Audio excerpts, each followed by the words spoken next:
supposed to do? Rich fell to the ground, his eyes wide in shock.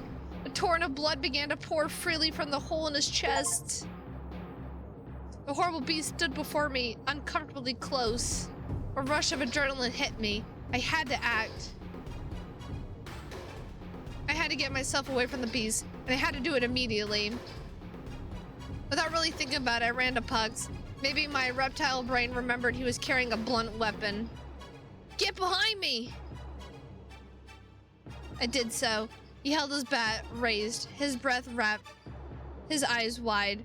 He stared the creature down. The creature would rear up and attack, an action to which Pucks responded with fraying a swing of his bat, like a snake waiting for the right opportunity to snatch up a little mouse in the gutter.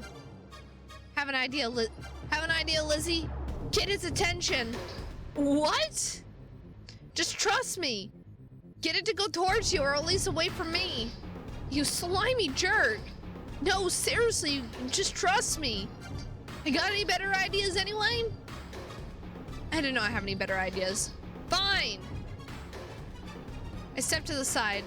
It seemed to keep its eyes on Pucks. I had some room to think now. It was up to me to lure the creature away from them. Drag it. And the creature was hungry and fancied us as its meal, a carnivore. Therefore, what bait would work best than flesh? A shame I had none to offer besides my own.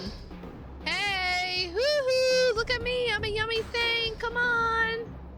I tried to ignore the look of befuddlement Pucks through my way and continued. I waved my arms wildly and continued shouting at it. Come on, take the bait, come on, come on, come on. But still focus on Pucks. I had to think.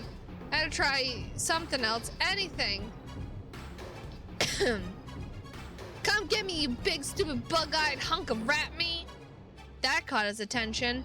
I wondered if it somehow knew I insulted it. The beast reared up, then charged. I wanted to run, but I kept my legs firm. I had to trust Pucks. Ah! I closed my eyes. A wet, meaty thud. I don't want Rich to die, though. I opened my eyes. Pucks was bashing the creature repeatedly with his bat. Die, you son of a fuck! Thud. Thud. Squish. Thud. He finally stopped. Things were quiet. The beast was dead. The creature twitched and shrieked. Another heavy bash from Pucks. Thud. Thud. Squish. Thud. The beast was lying on the ground, twitching and wheezing horribly. Its horrid blood stank of metal and rotten pooled to the ground beneath it. What a pathetic little whimper. The creature stopped twitching. Its giant eye lost expression. It saw nothing anymore except eternity. It was dead. It was also not the only thing that was dead. Rich! I ran to Rich's side. He was still lying still, his eyes frozen open in shock, with the rest of his face expressionless. From a certain angle, you could see him as a person staring up at something frightening that hung just above the quiet. From another angle, you realized he was missing his own heart, and that you could see straight through his chest. You could fear nothing anymore. Looking at the gaping hole, you see steam, blood, and a horrible bubbly concoction of monster saliva burning blood and flesh. The creature's spittle was eating away at his insides, dissolving them into a thick soup. I felt a lot of things at this moment. So many things that they all blended together to feel like nothing at all. I could not blink. I dared not close my eyes. Were I to blink in that incredibly small instant of darkness, I experienced hope. A hope that oozed out of every atom of my body that was simply dreaming. A hope that when I opened my eyes, I'd be back in the lumpy bed with its scratchy blanket, and there wouldn't be a horrible piece of paper on my desk. This was not a dream, however. This was cold, biting, raw reality. It was unflinching and unyielding. I took great delight from watching my brain squirm in helplessness, trying to comprehend that it just potentially experienced the worst thing it could ever experience. Rich was dead. He would never come back. He was gone forever. God damn it! Pucks turned back to the creature. Crunch, smack, squish. You fucking son of a bitch, you fucking... goddamn words. You fucking disgusting, terrible! Fuck you, fuck you, fuck you, fuck you! I felt heat on my face, my cheeks burned, my eyes burned, and the rivers of misery flowed freely. I was bubbling with snot dripping down my face, pathetic. I would have cried until my flesh ran dry, but I'm certain Pucks would have reduced the beast into a pulpy puddle if we didn't remember that sound. The creature was not the first. It would not be the last. More were coming. Fucking shit! He snapped out of his furious bashing. Lizzie, I'm sorry, but we have to fucking go.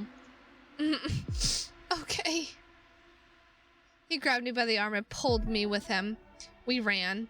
Ran faster than I've ever ran in my entire life, hoping beyond hope that we end up somewhere at least in a little less dangerous. I don't know how long we ran for, but eventually the horrible cacophony behind us gave away to silence. We were safe for now, hopefully. I think we can rest for a minute. Pucks leaned against the wall while I sat on the ground. We were drenched with sweat and terribly out of breath. Should we go back once we're rested? I don't feel right leaving Rich to just rot back there or something worse. No, it's way too dangerous. You heard all those sounds. You heard those things. Going back would be suicide. He stands there for a moment, huffing and puffing. He takes a few deep breaths and his composure returns. I really do. But we gotta focus on our own survival now. He was right. I hated that he was right. Those beasts were alert and awake now if they hadn't already been. They'd likely be lying in wait for us. Taking one of them down was a nightmare in on itself. Adding more to the equation didn't leave us with good odds. I decided that in the afterlife, if there was one, I have to apologize to him personally. After much wheezing and gasping for air, I took my bearings straight. I looked around. I was too focused on catching my breath to notice just how dark the tunnel was. Where are we? You know about as well as I do. In other words, no idea. It's so dark. Do we have a light or anything? As a matter of fact, we do. We do. Pucks pulls out a flashlight from his pocket and clicks it on. I love how reliable you are. Oh, phew. I was really not looking forward to stumbling around in the dark. You're so reliable, Pucks. Yeah, well, I couldn't count on you two morons to stock up properly.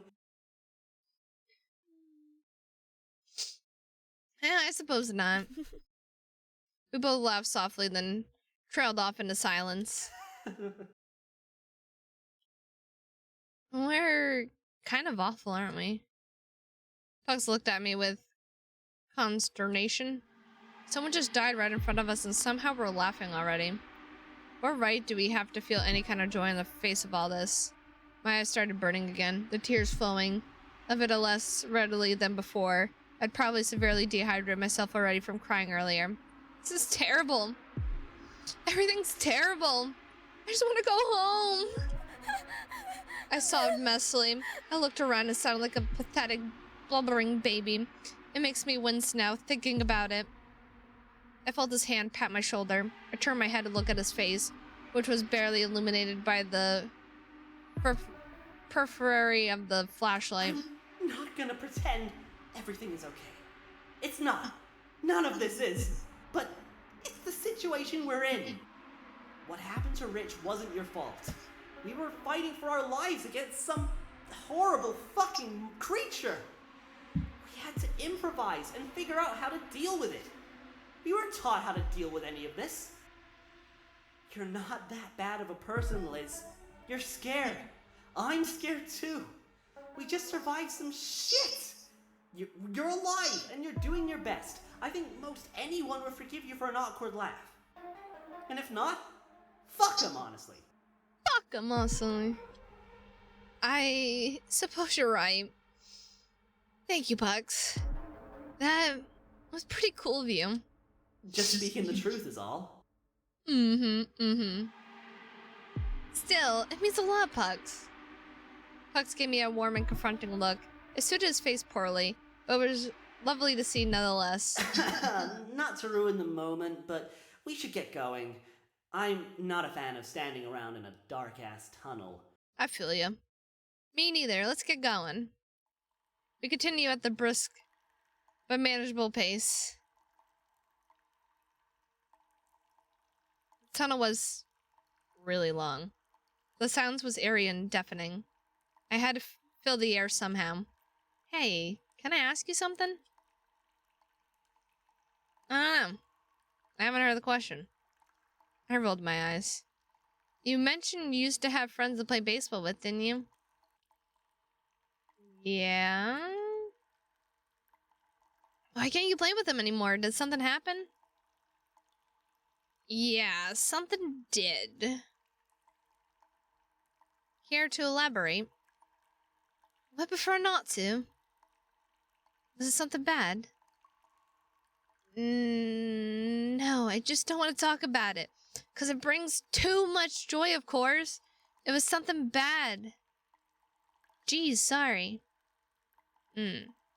Really, I am sorry. I didn't mean to upset you. I shouldn't have pried. Apology accepted. I breathed a sigh of relief. Awkwardness encroached. Silence came home again. I kept my eyes glued to my shoes. I had friends that got sent down here. My eyes widened as I quickly turned to look at him. I got one of those letters. You know, the ones we got? My friends Rocco and Wallace got them. They didn't tell me outright, but I saw the signs. Out of nowhere, they got all withdrawn. They came to see me at my place like usual, but it was different. They looked me in the eyes while we talked, but even looking directly at me, they were focusing somewhere thousands of miles away. Then, they were just gone. Never heard of them again. Or at least, I didn't hear from Rocco again. Wallace came back. But you know how it all goes, though. Couldn't speak a single word properly, shaking like a dog that fell in icy water. The look in his eyes, that pitiful expression, it wasn't really Wallace anymore. I mean, he had the face and the name, but everything that made him Wallace was sucked out, gone, disappeared.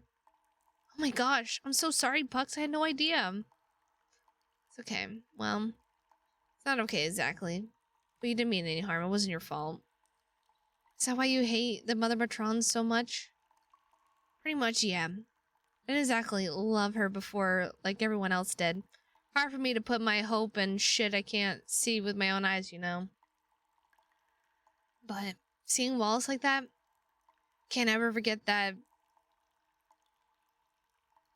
But for letting, I don't want to say cunt. It's a bad word.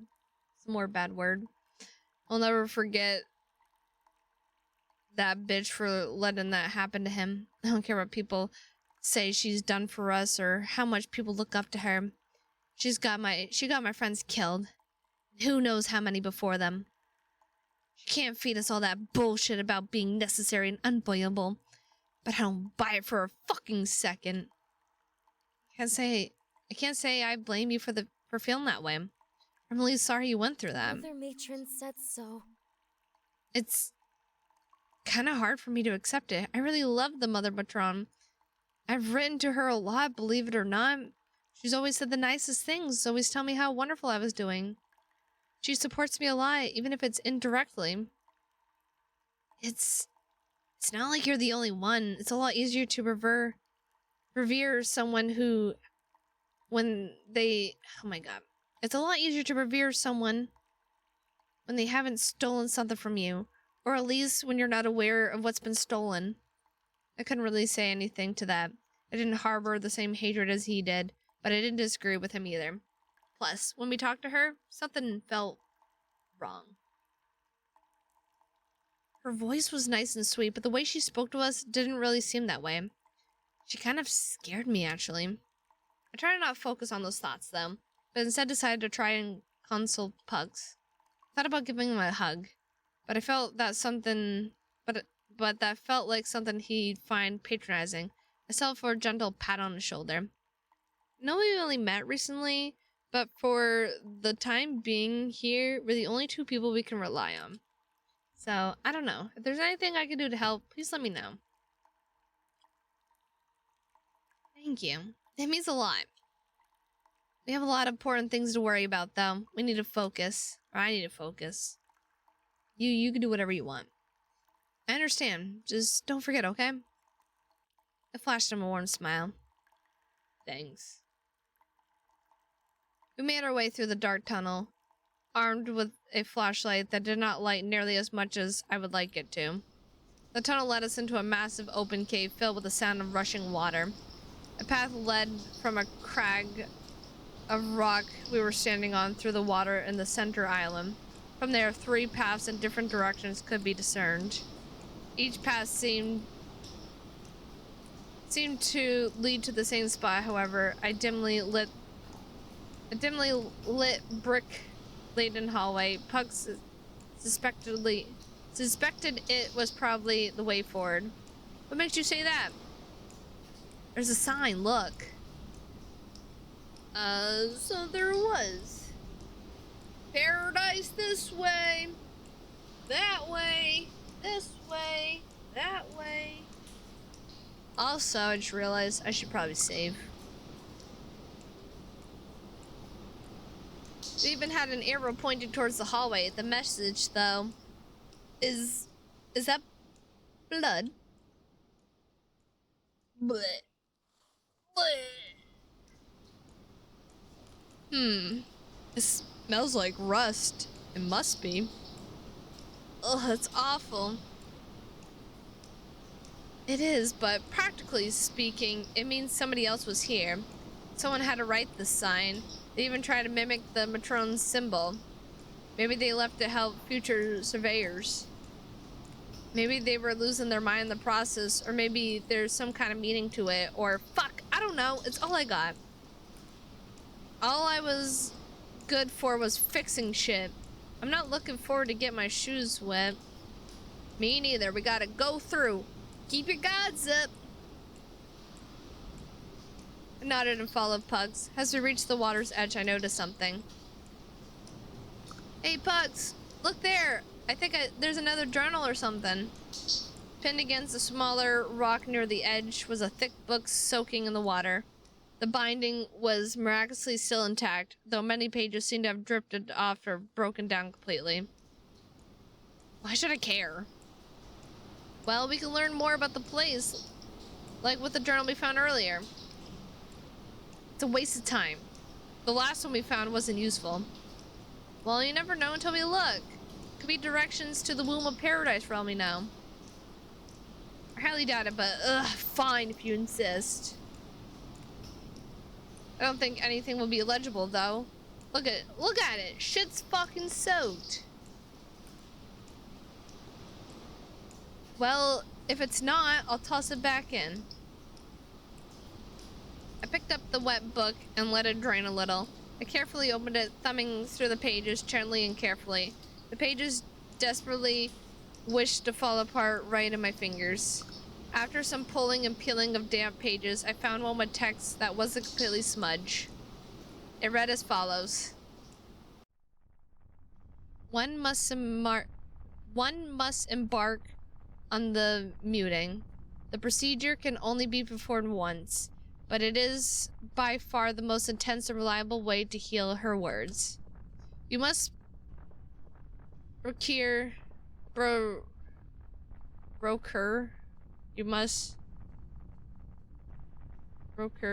materials. The first and most obvious is a blade. The older, filthier, and rustier, the better. Please consult the weathering guide in the appendix if you only have access to clean and well-maintained blades. The second is a source of heat, such as a box of matches, a lighter, or a stove. The third and final object is a piece of metal that may retain heat, but it cannot be your blade. has to be a separate item entirely. A metal ruler, metal bar, or perhaps even a fire poker that'll work. The readability began to degrade beyond that, and so some words and even entire sentences are missing. Once prepared, need assistance from a comrade, has resistive tendencies, may also need to be restrained if you do not harm whoever is assisting. Must also be restrained so you do not harm whoever is assisting you. After being properly restrained, use one hand to stretch the tongue top, a cloth, or keep grip. Using the blade, sawing motion to do not stop. Retreat will disappoint her immensely. Had to stop reading at that point. What did it say? I wish I didn't do this.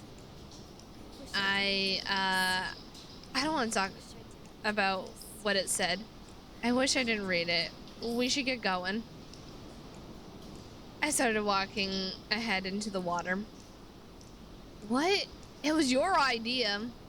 Yeah, well, it was a bad one. I just want to keep moving. Lizzie, did you hear that? Huh? What did you hear? What did you hear? I'm saving this part just because maybe I can save Ridge. What the?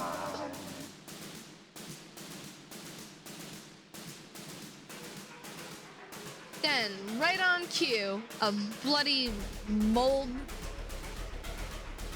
blobby mound of meat with a gaping hole filled with teeth at its base leapt towards me from the water. I tried to get away from the creature, toiling through the furious currents pushing against me.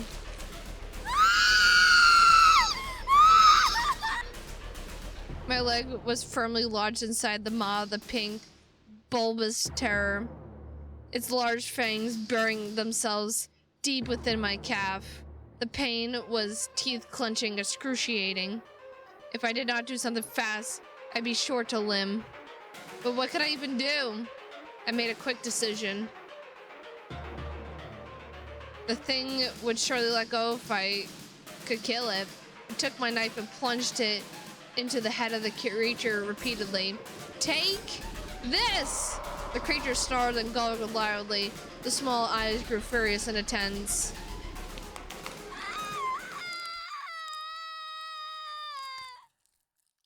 The searing pain, so indescribably terrible, rang through my form. I screamed so loud I could feel my vocal cords rapture inside my throat. If Puck shouted after me, it was drowned out by my fatal scream. More came, likely awakened by the rich scent of blood. I did not resist. I was no longer really there.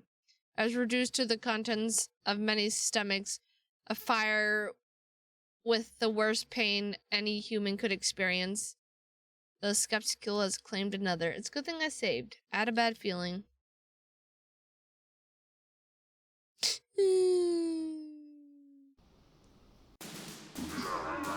Ah!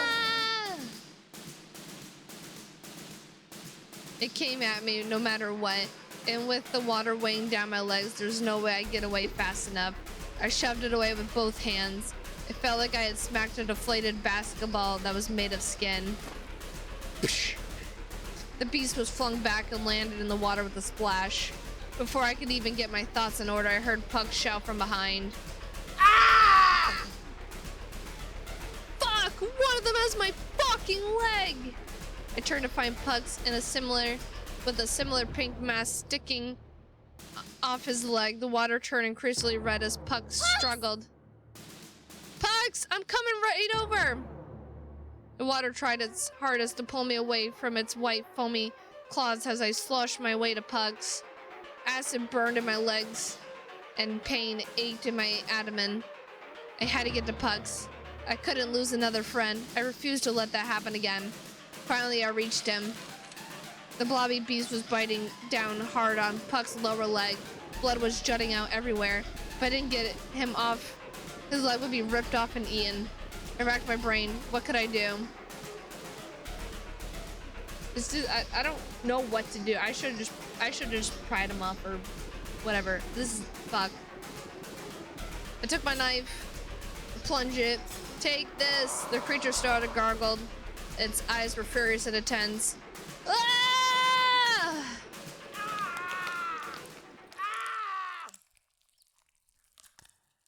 Disturbing sound of breaking bone and pulverizing flesh rung out. Puck screamed and fell backwards, the creature having severed his leg and with its horrible fangs. His eyes were wide, panicked, darting everywhere.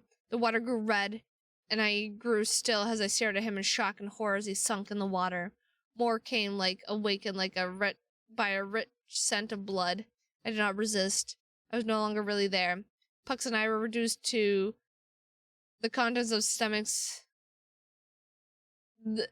We both died. Okay. Alright. We both died. That's okay.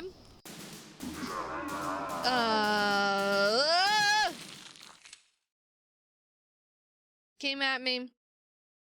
Crushed my skull. Thankfully, it was my death. There was nothing else. It was swift.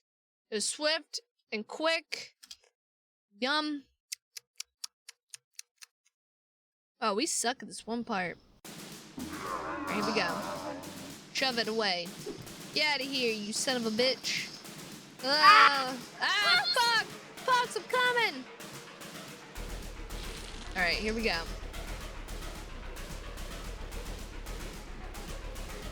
Try to pry the creature.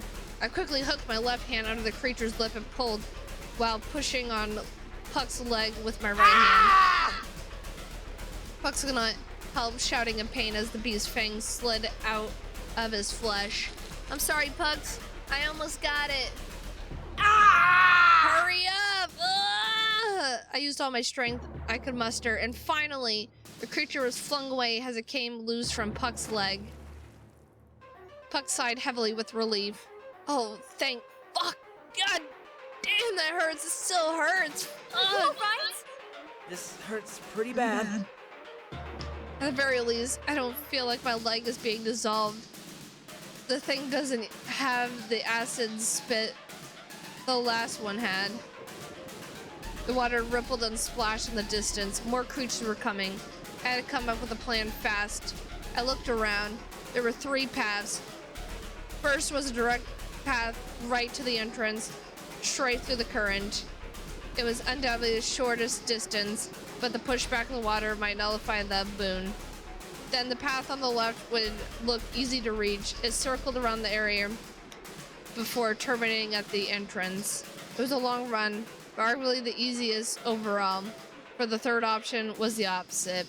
There was a path I could see to the right, which was almost as short as the straight on path, but out of the water.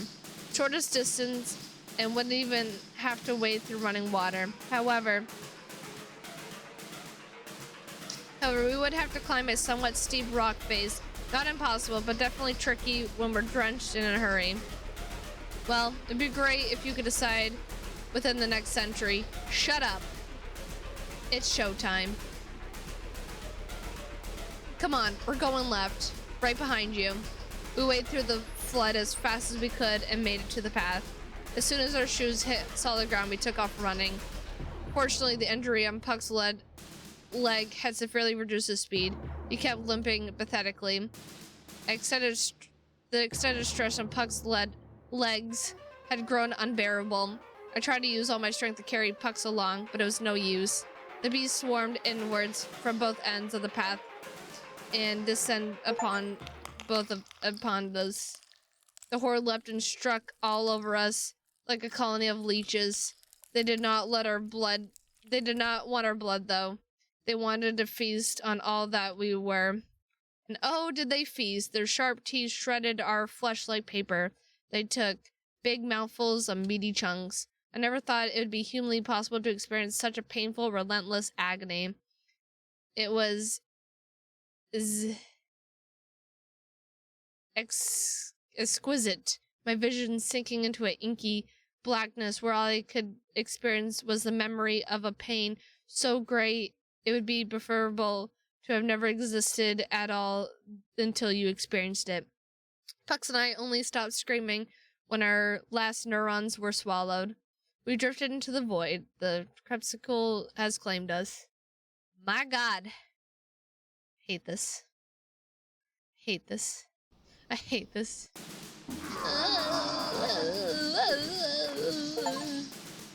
Ah! Ah! Fuck!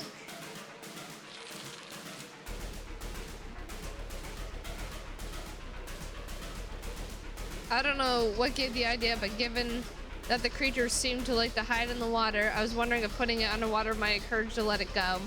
Maybe the creature would assume it successfully killed its prey, or perhaps it just really did not want to get my hands anywhere near that creature's mob. I still didn't know for sure. Pucks, I'm gonna push the thing underwater. Please try to hold still. Why? Just fucking, freaking trust me. Ah! Fine, just do it. With both arms, I pushed Puck's thigh downwards quickly. The creature was submerged beneath the water's murky surface, while bubbles rose to the top. Pucks couldn't help but shake in pain. He kept his leg beneath the water as best as he could. Soon the bubbles stopped rising, and then the creature let go. It's off! Pull me back! Pull me back! As quickly as I could pull him back, a distance away from the creature. You all right? Pucks, are you alright? I'm okay. I'm fine. Hurts like a bitch, but I don't feel like he dug too deep. Doesn't have acid spit either. Alright, just in case for some goddamn odd reason. Okay, great. Let's get out of here. Fine, but where do we go? I looked around. Alright, there's the 3 pass again, direct one, the current. Then there's a path on the left. And then the third option was opposite. It was short and out of the water. But we gotta climb. Well, what'd it be? It'd be good if you decided, like, right now. Alright, let's take the path on the left. Right behind you. We waded through the floods as fast as we could and made it to the path. Pucks and I ran as fast as we could. Our legs were on fire, our lungs were full of pins and needles, but we were at a good pace. The beasts weren't nearly as fast climbing on land. There it is. We were incredibly close to the entrance tunnel. It was likely we'd lose them in there. Our feet hit the landing as long open hallway stretched before us.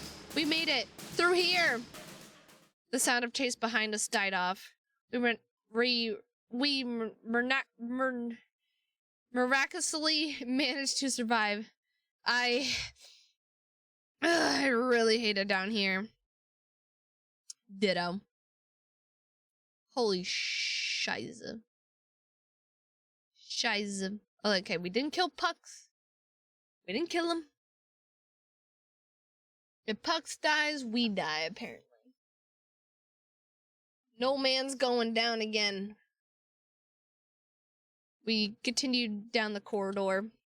After the cavernous tunnel we went through earlier, it'd be nice. It was nice to be in one that was fully lit.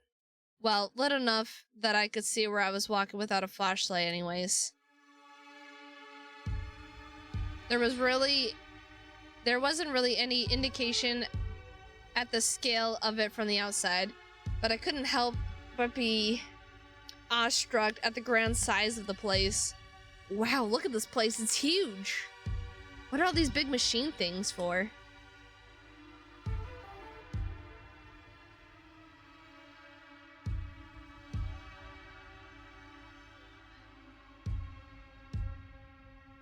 Sorry, my leg is like cramping and it hurts. Ugh.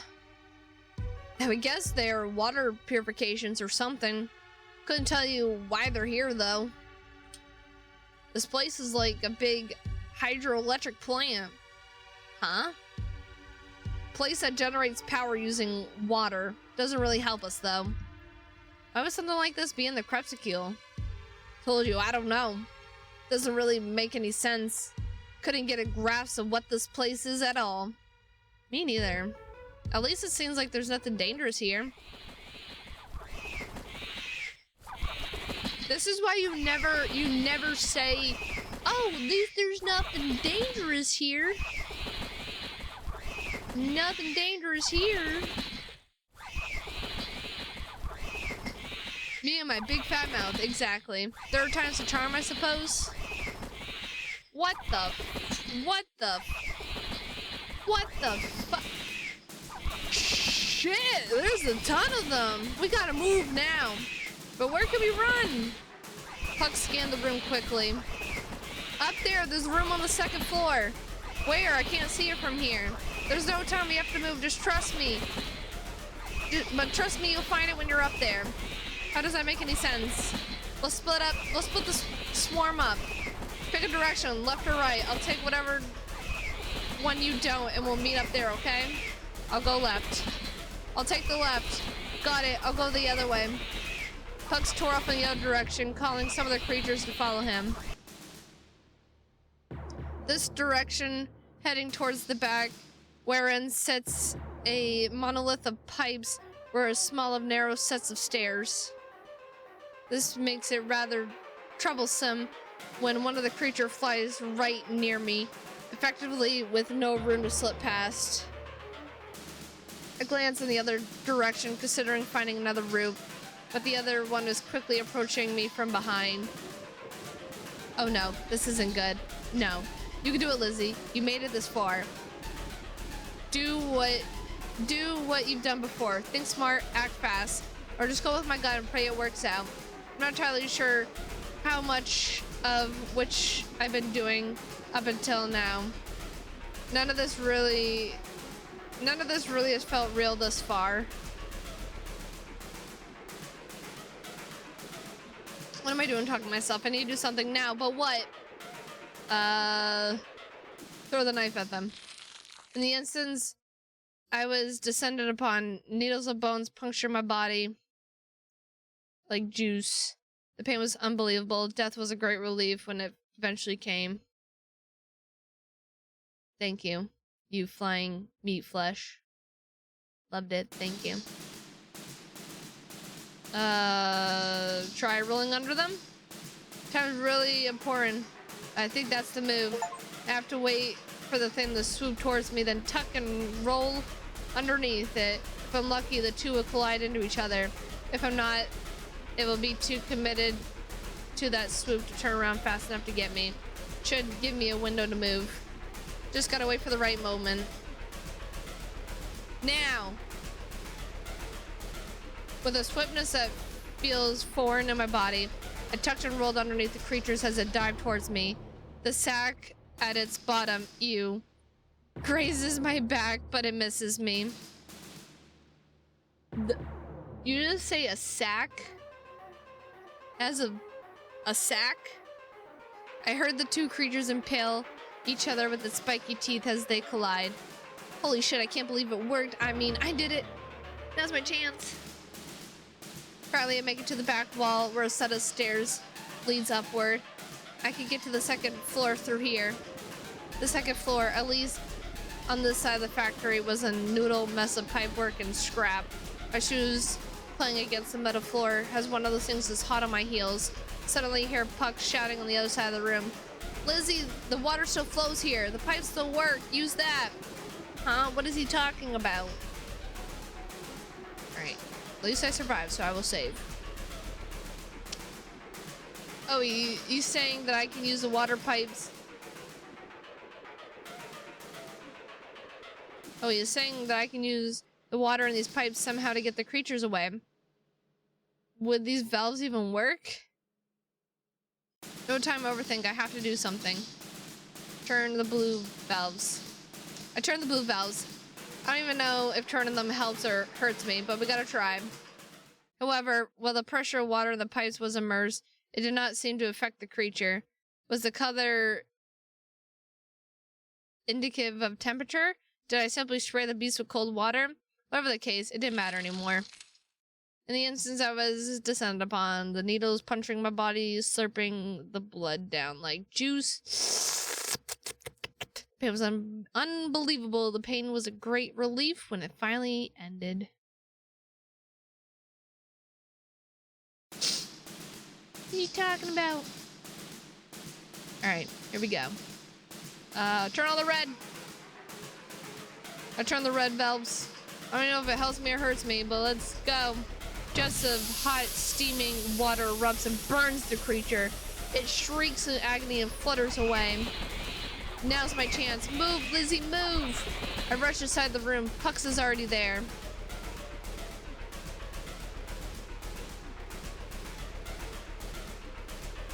Pucks throws himself at the door, rushing his whole body to keep it shut against the swarm of flapping monsters behind us. Shit! What do we do? Over there, grab the bar. Over to the side was a long metal plank. The bar to the door. I rush over. Pucks quickly moves out of the way and I throw the bar in its slot. Pucks waits a moment, keeping his push on the door to see how much the bar aids in keeping the monsters at bay. Good. It's strong enough. It'll hold a bit. He moves away from the door and hunches over, catching his breath. Holy shit. Fuck, this is insane. How many more of those fucking things are out there? Who knows? It could go on forever, couldn't it? What if that's the case, Pucks? How far in are we? Have we even gotten anywhere close to finding the womb of paradise? I really don't know how much more of this I could take. Me neither. Fuck. I don't know. I really don't know how far we are. There's no way to know. You know that? Silence hangs in the air for a moment. We should look around for something useful. And so we fan out and search the room, hoping for anything that might be even a little bit useful. A weapon, medicine, notes from someone long gone, something. As I reach a certain corner of the room, something calls out to me. An ugly buzz hanging just above the quiet and a tingling in my arm pulling me. I follow the intuition, having nothing else to fall back on.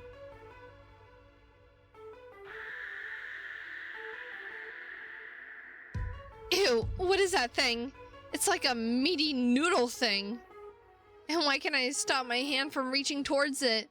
Before I knew it, the gross lump of flesh was in my palm.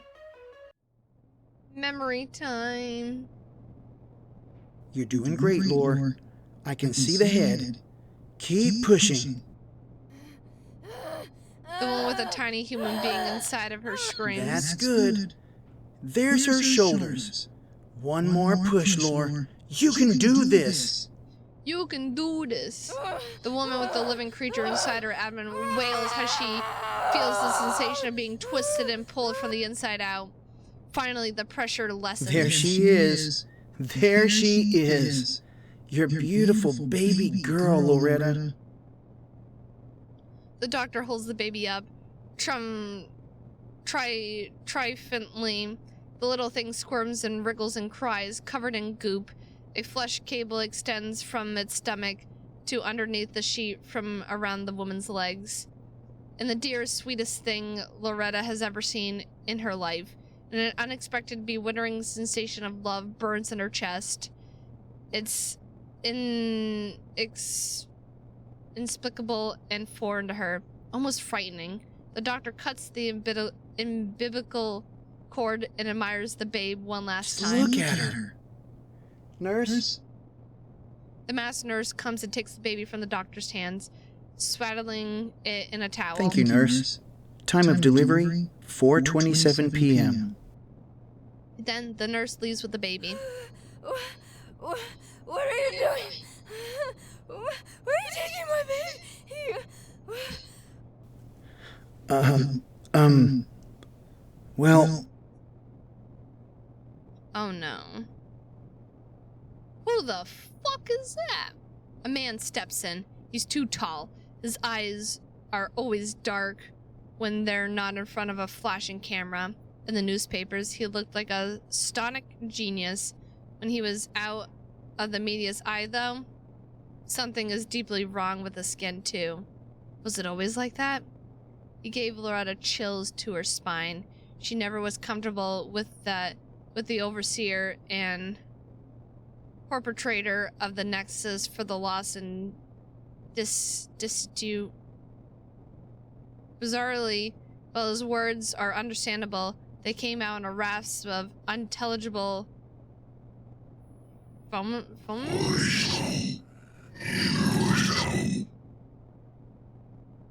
Okay. It's okay, Loretta. Nothing to worry about. Your baby will be fine.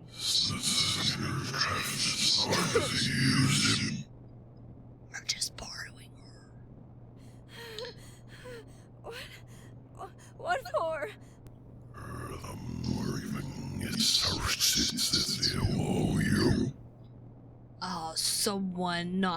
Someone's not been taking Mother's lessons seriously. If you read the scriptures as you were instructed, you know. What the fuck are you going to do? My baby?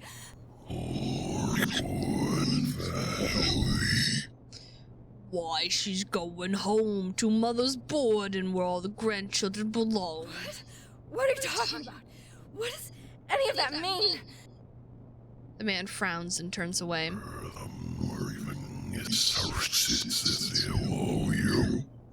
No teaching the willfully ignorant with words, I suppose. A shame. I think your journey to recovery would have been far more successful. Give me back my baby! He returns his gaze to her. The darkness where his eyes were meant to be glared at her were in brimbled ferocity. I don't think so. Your children has a grand purpose to serve, just as all other children born here. If you don't give me back my baby, I'm gonna fucking kill you!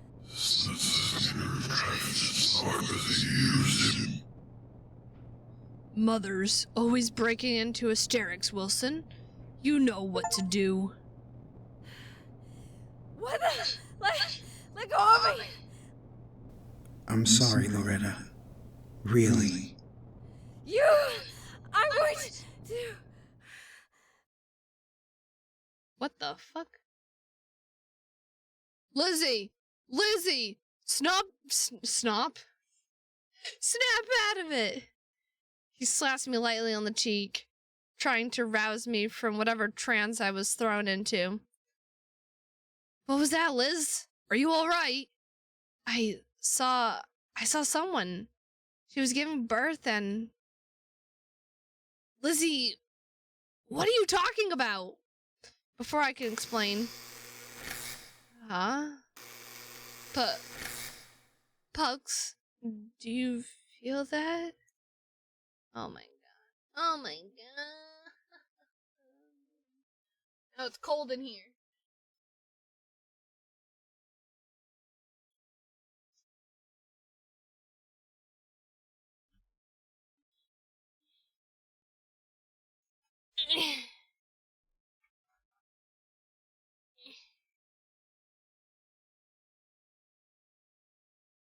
What?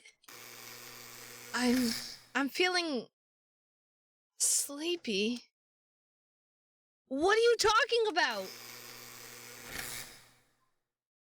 Something about that sound. It flipped a switch in me. I suddenly felt extremely exhausted. My eyes struggled to stay open. Hugs. What the fuck is happening? A horrible man appears before me. As if he just grew out of the floor. He stares at me a moment, then slowly waves his hand at me while glaring, unblinking. What the fuck? What the fuck are you? My legs start to wobble, my eyes barely staying open. I fall backwards. Liz! He shouted for me. It didn't matter. I fell unconscious right on the spot. You see it all now, don't you? where the wind blows, where the birds are flying, where the flies will be buzzing. Could you have done anything at all? Could you have changed the weather of the compass? Who can say? Who can say? All I know is that it's waiting for you. The bloom of paradise is What is happening? calling you to come home. Will you go, Lizzie? Will you go, soul behind the glass? You should. It's warm and inviting, wet and vast. All the children of men could return if they wanted to. Interesting. Before I have time to process it, the messenger is back behind me, fiddling around again. It sounds like she's moving a cable, plugging something in. The slurping sound grows faster. This world fades again. Like, take the drugs again.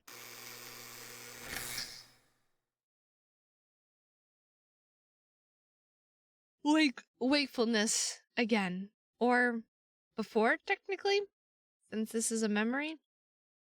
Where am I? I was back in the monolith in front of the Mother Matron's chamber. I don't remember how I got here. Was I carried? Teleported? Was the nightmare I just went through all a bad dream? I desperately hoped for that. Hello? Is anyone there? Where did all that buzzing come from?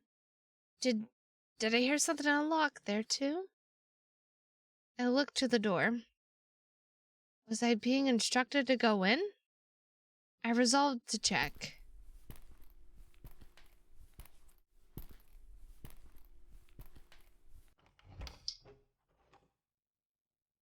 It was open.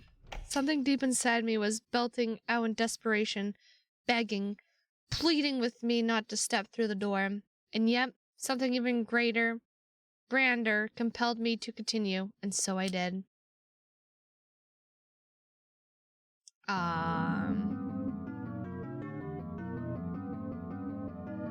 My eyes struggled to truly take in the sight before me. I was in a room that was alive, living, breathing architecture that took shape of walls and ceilings, pulsating masses that maintained rigidity and yet desperate to wriggle like worms after the rain. Alright, hold on a sec.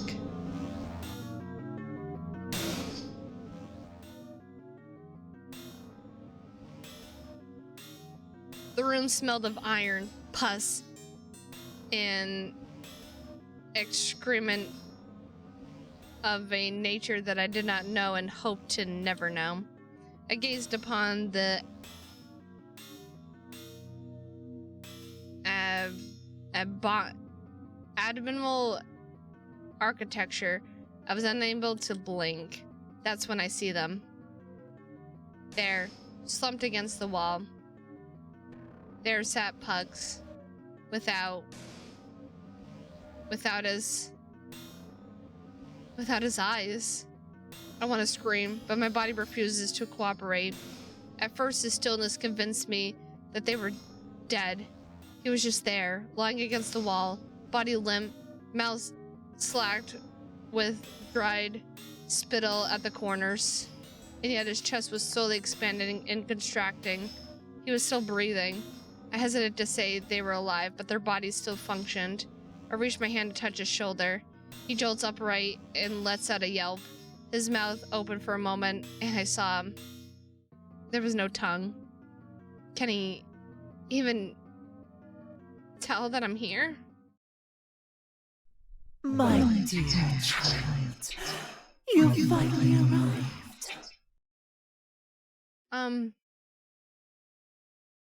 So,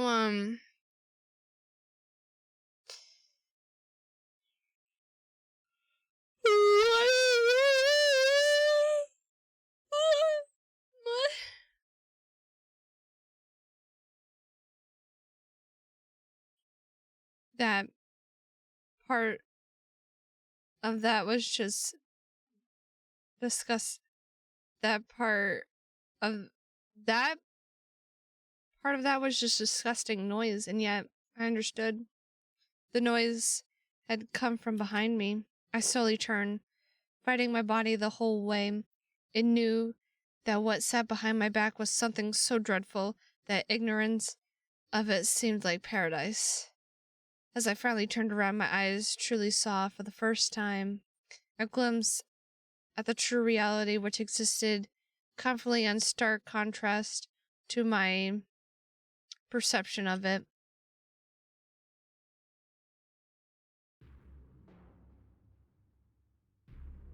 In front of me, at the center of the room of flesh, stood an abhorrent, towering thing of me with horrible, spiny appendages and crimson black eye that made my soul free.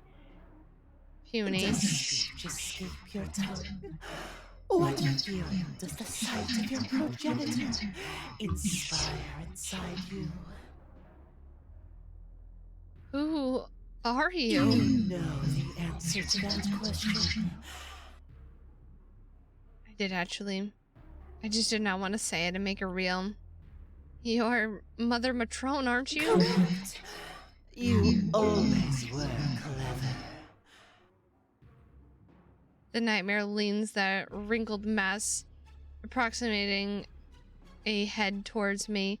Its eyes squint at me, and sickly warm air flows and disappears in spurts in front of me, though from what orifice I did not know. Is it smelling me? You reek of fear. Oh, confusion. Yep, we are confused. There is no mouth on the beast, but I can almost sense a smile forming somewhere in what should be its incomprehensible expressions. And delectable terror. It's dripping from the wrinkled jelly inside your skull. The thoughts are rattling around inside your skull. Run away! Run away from the horrid monster! You throw yourself into a pit of ice, raising some salt if it meant you escape. It's delightful. Decadent. I take tepid steps back from the thing. I clutch my hands tight together in a futile attempt to quell their trembling. What are you?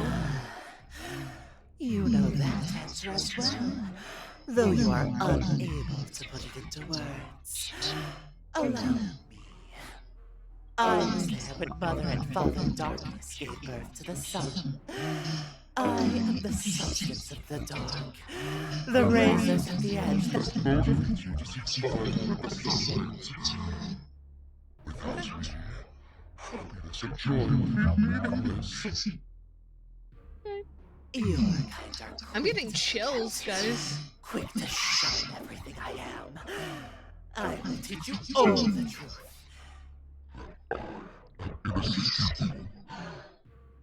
Okay. Everywhere you turn, I will be there. Crack open your skull, and I'll be there. Crawling up the walls, sucking on the milk of history, licking your brain until the silence comes, and all that you are has gone dark. Jeez, Mother Matron, you need to calm yourself. I hated everything I was hearing. Everything I was seeing. I had to do something. I had to move. Get out. Now. Alright, hold on. Let me save. We can save on this one, because we're done with meaty Marissa. Oh boy. I had to do something. Surrender. Surrender! I can't move. My brain and my heart are screaming out to move, but nothing happens. What's the matter? Can't seem to move. I was screaming to my body, do something! Literally anything! Can't savor you, vermin. My body begins to tremble. My legs feel like they become boneless jelly in fear. I fall to my knees. Things you would love to try. So many things you wish you'd tried before.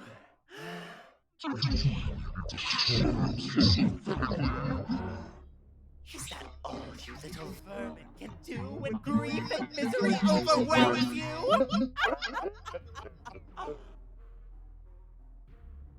I struggled, scream, pleaded with the unseen powers that be, that could deliver me from the Mother Matron's clutches. But nothing happens. I've lost myself, lost control. Did I ever have it to begin with, I wonder? My body moves on its own. I curl into a ball, wrapping my arms tightly around my knees, trying to make myself as tiny as possible.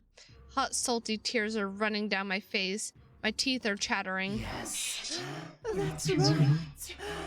Become what you were when you entered the world. A sniveling little babe. Fresh meat for wolves. Fresh meat for the rats. For the beasts below.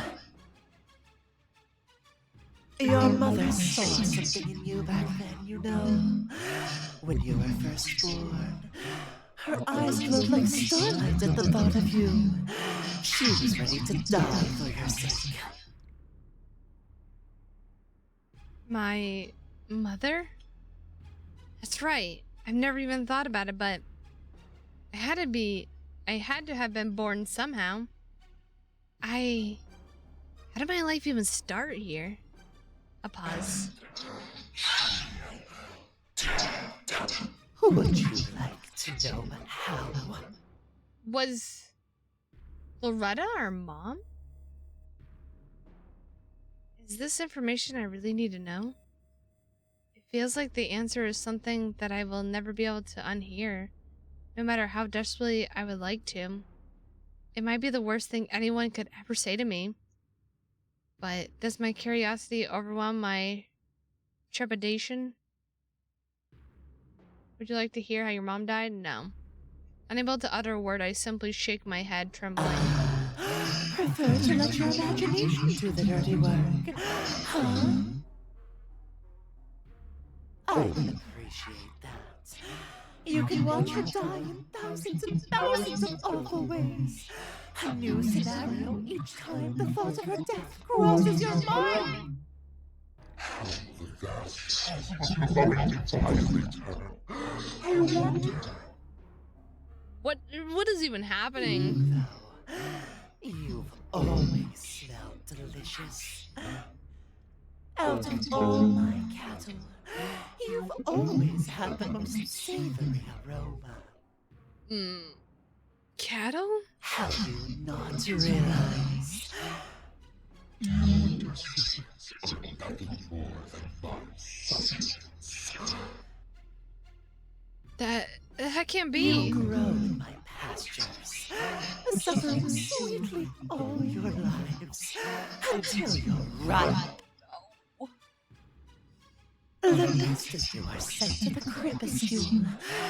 The mid-grade meat dies to the beasts, and then the high-grade meat makes its way to me. Oh no. By then, you're succulent and dripping with misery and grief. We're just here to suffer? For this thing's own sick pleasure and amusement? Were the hallucinations her doing too? But then everything we're doing, what was it for? But what about the womb of paradise? Child, but I cannot contain my appetite any longer. I must feast. Feast! I cried for help, but no answer. That day, my mother embraced me. Well then. An inordinate amount of time passes. I was gone from myself. Things went dark. Then things went even darker. My senses of the world were ripped in twain.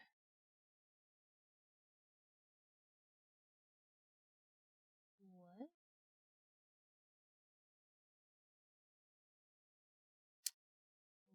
What? Oh. And then back again, all in an instant. From the dark has come a new world, even slimier and bloodier than the one I left. A massive chamber of red flesh marbled with fat and cartilage, illuminated faintly by a light that seems to be penetrating the membrane from the outside. The ground is puddled with saliva and the stomach acid and amniotic fluid. I feel like a spectator now, separate from my own body, bearing witness to a different person in a different place, suffering a horrible fate I'd wish upon no one. But the body is me, unmistakably so, standing there dumbly, staring at a bizarre place. Then, descending from a puckering hole in the ceiling, came a monstrosity even worse than the last. Something in my core has me convinced that if Mother Matron was to have anything resembling a true physical form, what the it would be this monstrosity before me. At least, it's a part of its true form. It clearly extends beyond into the specter in the ceiling. To my honor, the thing can speak. You wanted to know about the rule of paradise? Listen, child. It has been missing all along. I swallowed it ages ago. You know, Okay. you always were one of my favorites. Mother would like to offer you a gift. Oh boy. What's the gift? A choice. One that has fallen into gravity.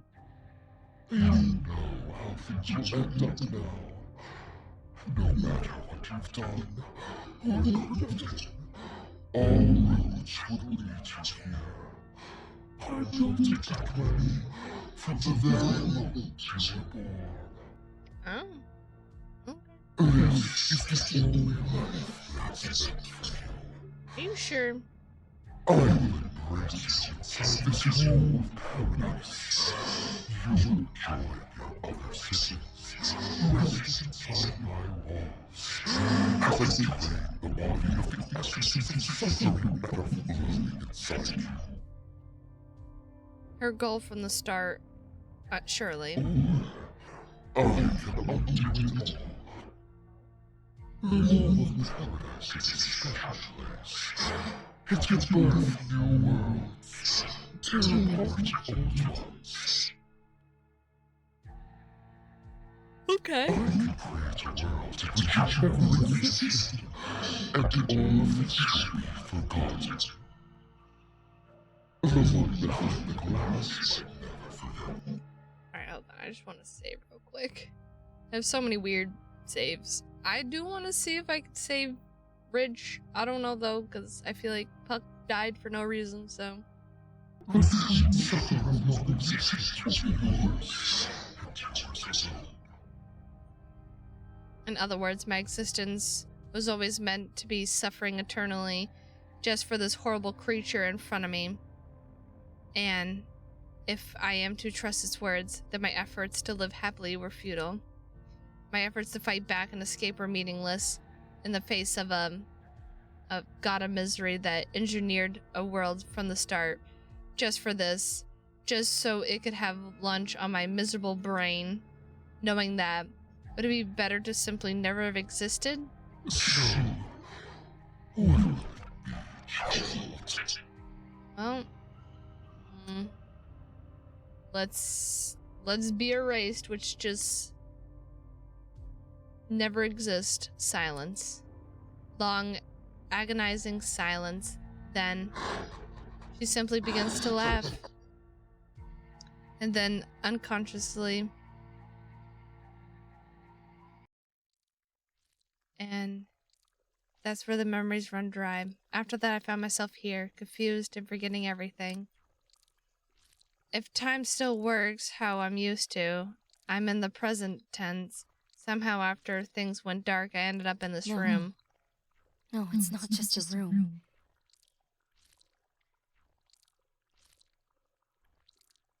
It's a womb.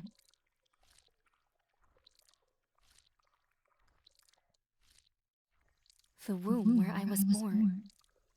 Or maybe just one that feels similar. Were the memories elucidating? Did they give me all the puzzle pieces that mattered? Maybe you figured out something that I can't? Not like you can tell me, I suppose. Would understanding it all really bring me peace anyways? Maybe? Maybe. It wouldn't change the reality, though. The reality that from the moment I was born, I was in the clutches of a monstrosity that desired nothing more than to see me suffer. Me and many others just like me. Just as innocent and sad. Under the talons of a god that wants to bleed us dry and melt our brains with suffering. All my existence is, and could ever be, is an endless torrent of pain and misery. The positive moments were simply reprieves. I could fight all I want, but in the end, what am I? A tunnel rat running for its life, through a maze with no exit. An ant under the boot of a god. Knowing that now, would I have rather never existed at all? Yeah.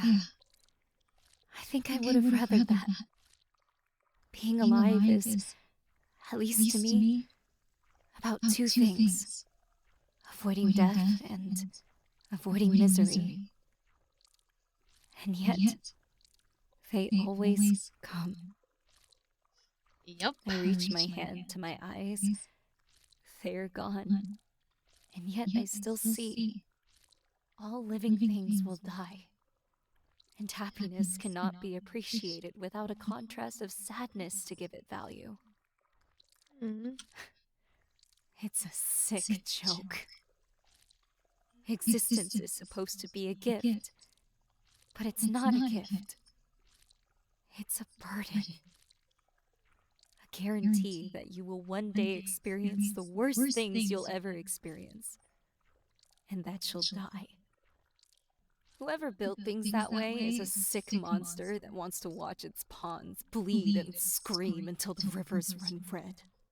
Nothing was just fine until it was infected with the disease of becoming something.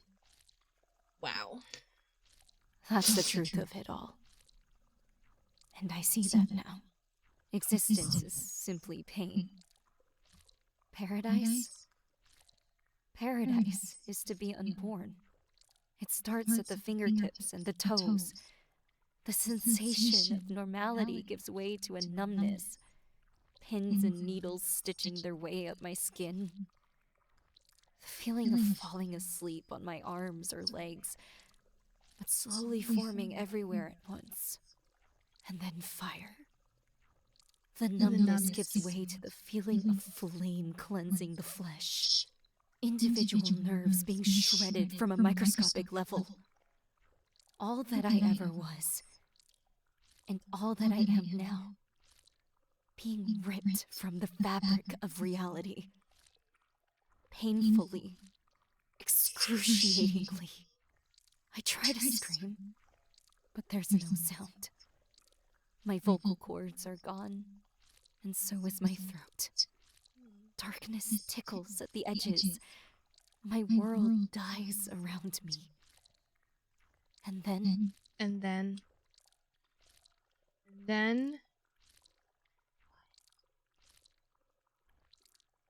Nothing. Forever. We got the erased ending. In a time and place far away in the past.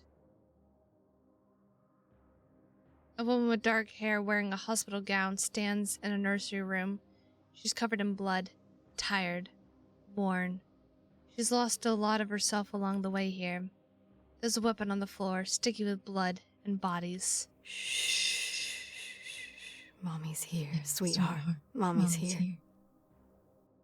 I figured out what your name's going to be. Finally. Lizzie. That's your name. Lizzie. Better late than never, right? That was Grandma's name before she passed. She would have loved to meet you. Mom, too. I am so sorry for everything. I've really let you down. Ruined everything for you. For me. I didn't really realize what I was doing until it was too late. I just needed to feel good, to feel something. At first, I thought I came here just to make Mom happy, stay for a week or two and bail. Tell her it didn't help so she'd stay off my back. But no. I think a part of me really did want to stop. I knew I had to. Even with the cravings and the withdrawal. And then they told me about you. And the decision was final. For your sake or for mine, I'm not sure which. I was gonna stop. I was gonna get off the stuff and fix my life. But I guess my chance for that is long since past. This place, those people, that slimy Mr. Wadey. It's not really for us to get better. It's for all of us to get worse. To wallow in the pain. To never stop hurting. Never stop bleeding. Suffering for the sake of suffering. I came here to get better. They told me that's what it was for. But it was to make me worse. All of us worse. That's all life really is, isn't it? Long stretches of misery, spending all our efforts trying to escape it, distract ourselves from it. But it's misery all the way down. I say that, and yet, looking at you makes that feel untrue.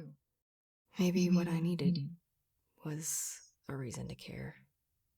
Something or someone to care for.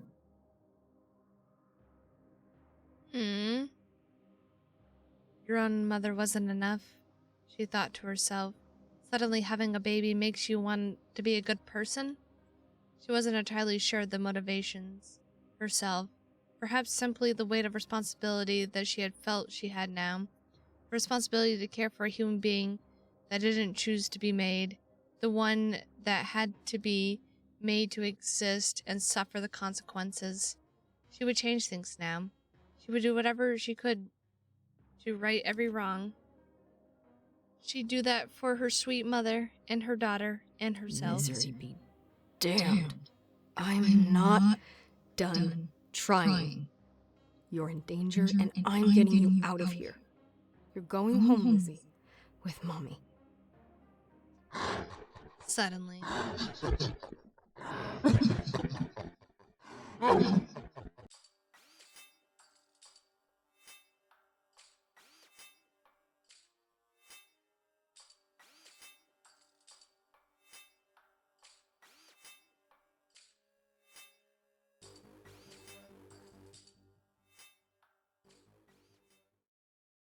Okay, real quick, I just want to see if I can save Rich. What the fuck? Because I feel like, so I was able to, if I push him out of the way, and then I gotta like quickly click to not, alright.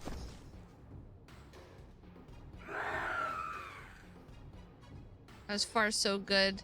I'd hope my legs could carry me from the creature's attack fast enough. I leapt to the side. Okay, cool. Buried its teeth into my torso. I drifted into the void. Sorry, the voices. The voices in my head. What the fuck?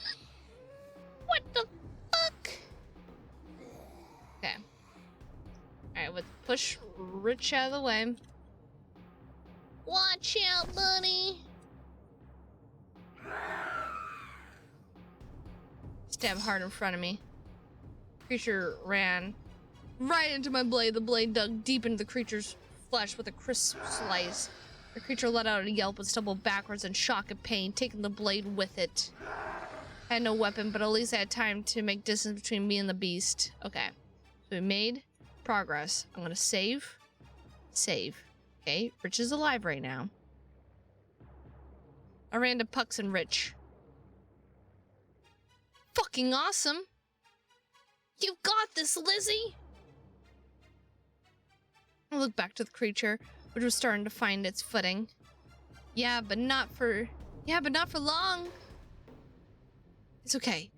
I have a plan. What do you need to distract it? Distract it? Yeah, get its attention. Draw it away from me. Keep its focus on you. I'll get it from behind. Oh, wow. Great idea. Who should do it? Don't care. Decide amongst yourselves. Rich looked at me terrified. I had to decide which one of us would try to distract the creature and fast. I'll do it myself. If you want something done right, you have to do it yourself, or so I justified to myself. I'll do it. Be careful. I'll be fine. Seemed rather likely that I wouldn't be, but that was neither here nor there. I stepped to the side away from Puck and Rich. Wait, hold on. Save right here. Okay. Alright. I had some room to think now. It was up to me to lure the creature away from them. Throw a rock across the tunnel. How should I distract it? I'll just do it the same way I did before. The creature was hungry and fancied us as its meal, a carnivore. However, what bait would work best than flesh? A shame I had none to offer besides my own. Hey, hoo-hoo, look at me. I'm a yummy thing. Come on. I tried to ignore the look of befuddlement Pucks threw my way and continued. I waved my arms wildly and continued shouting at it. Come on, take the bait. Come on, come on, come on. I was still focused on Pucks. I had to think. I had to try something else, anything. Come on, you big stupid piece of shit-ass rat meat. That caused tensions. I wonder if it somehow knew I assaulted it. The beast reared up and then charged. I wanted to run, keep my legs firm. I had to trust Pucks. Ah! I closed my eyes. A wet, meaty thud. I opened my eyes. Pucks was bashing the creature repeatedly with his bat. Die, you son of a fuck! Thud. Thud. Squish. Thud. He finally stopped. Things were quiet. Okay, so all of us are alive. All of us are alive right now. The beast was dead. The creature twitched and shrieked. Another heavy bash from Pucks. Thud, thud, squish, thud. The beast was lying on the ground, twitching and wheezing horribly. A horrid blood stank of metal and rot and pooled around on the ground beneath it. What a pathetic little whimper. The creature stopped twitching. Its giant eye lost expression. It saw nothing anymore except eternity. It was dead. It's dead. Oh, thank God it's dead. Is everyone all right? Yeah, I'm all right, Liz. Yeah, I'm fine. I can't believe we made it all in one piece. Same here. That thing is awful. Look at that. Its saliva is corrosive. Coulda what? Acidic. It melts things. Look. From the large tusk. Oh, well, save. I guess. Since I actually opened it. From the large tusks teeth. Still not sure what you would call them. Saliva dripped into the growing pool of blood below. The blood bubbled and hissed with each drop of saliva. We should be very careful. Try not to step in the blood puddle or touch the thing. Okay, we should go. Another cry similar to the beast we had just killed echoed across the tunnel from multiple directions. This creature was not the first and would not be the last. More were coming. We had moved now. I agree. Run! We immediately took off, being careful to leap over the blood pool and not trip over the rough floor. We ran faster than we ever ran in our entire lives. I am certain of that. I think we should head straight here. It looks like a dead end on the left. Whoa! Glance behind me and see Rich halfway inside the ground, holding on for dear life. Please, help!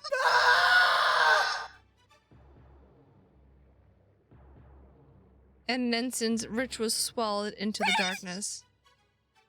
I began to ran back, hoping I could pull Rich back in, but I was grabbed by my arm. Liz!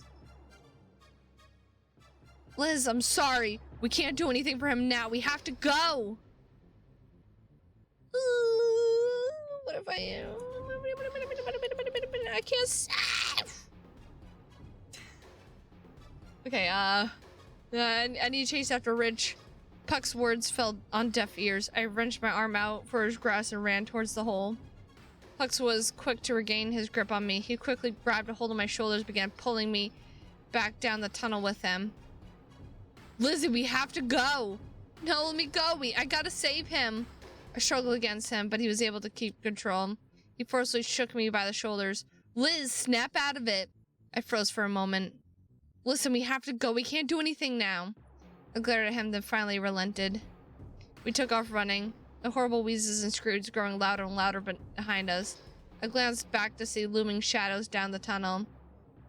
Where were they even coming from? It didn't matter. I kept running. We both did. We ran. And ran. And ran. Huh? I'm back here. I didn't even fall unconscious this time. Geez, though. My memories are so vivid. It feels like it's happening all over again. Like I'm really there. Maybe those aren't memories. Maybe this place is a memory. Or is it a dream? Maybe both are dreams. Or are both real? Happening at the same time? No idea how that would work. Before I could ponder it further. Have you ever wanted to look through the eyes of others? Once there was a boy named Hector who dreamed of doing that. So together he was insisted on doing everything in his own head.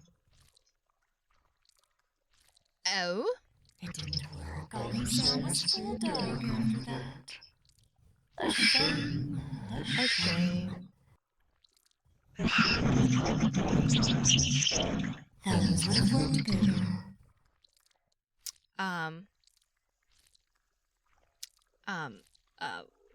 What? The messenger knows a better way, though. I suppose that's what it calls itself? The messenger? The messenger can share the brain signals, the memories. They are not yours, but I'll share them with you. Then you can see, just like Hector wished he could since birth.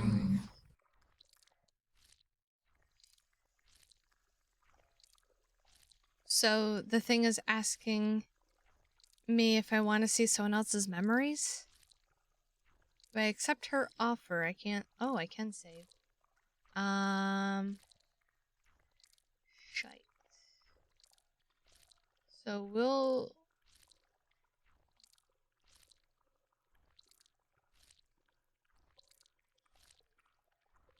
So I'll just save right here.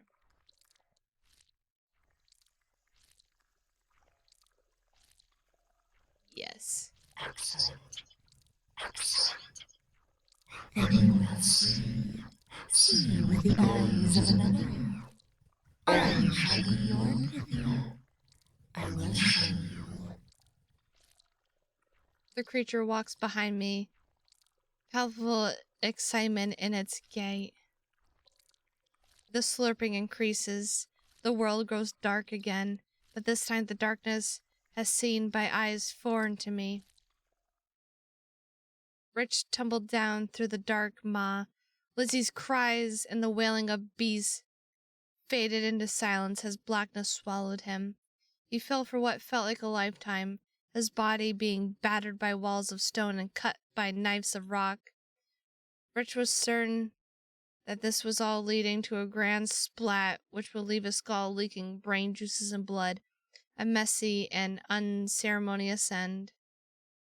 All that was and would ever be of the boy known as Rich reduced to a puddle of meat, his body a buffet for maggots. To his surprise, however, he landed alive, unconscious for a while and probably with a few broken bones, but alive. Eventually he came to. Rich slowly rose to his feet, groaning a little. Where am I? He tried to look around, but it was all too dark, a sea of ink. Where was Lizzie? Where was Lizzie? Where was Pucks? How long was he unconscious? Pucks! Lizzie! He called, but no response. He was all alone, deep in mother knows where, far from home and any sense of comfort and safety. The only solace he had right now was that, as far as he could tell at least, he was just alone. The beast from above had not followed him, knowing that was some comfort. As the silence hung in the air, a weight deep in Rich's stomach turned into a solid mass of grief, warmth in the back of his eyes and then a lump in his throat. Small rivers began to trickle from the corners of his eyes, and then a dam breaks, and the lonely boy sobs messily for an inordinate amount of time. Time passes.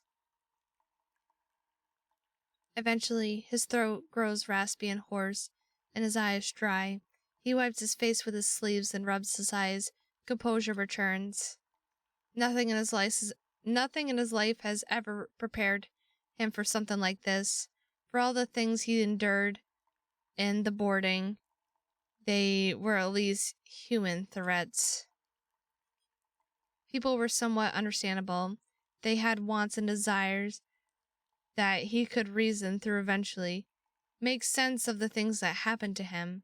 Moreover, if something was to happen to him, someone would find out. Someone would know. He might be in pain, might be getting kicked in the balls for his rat witch, might even get abducted by the ACs for interrogation, whatever that entailed. Someone would behold his pain. Someone would recognize that he had, in fact, existed, and for what happened to him would be recognized. Someone would recognize that he had, in fact, existed, even if their knowledge of him was superficial. Maybe someone would even make a marker for his corpse. At minimum, maybe even slash on a sad tally on the sad chart. It would at least be something to him. Hear them? He could feel in his bones that it was a place in a thematic to life, and none would ever find him down here. I have to find a way out. With a small but bright flame of resolve in his heart, Rich willed himself forward. For a while he stumbled through the dark, taking small, tepid little steps to avoid tripping and falling on his face, or mother forbid down another hole. He walks for so long, he is unsure if he's even really going anywhere.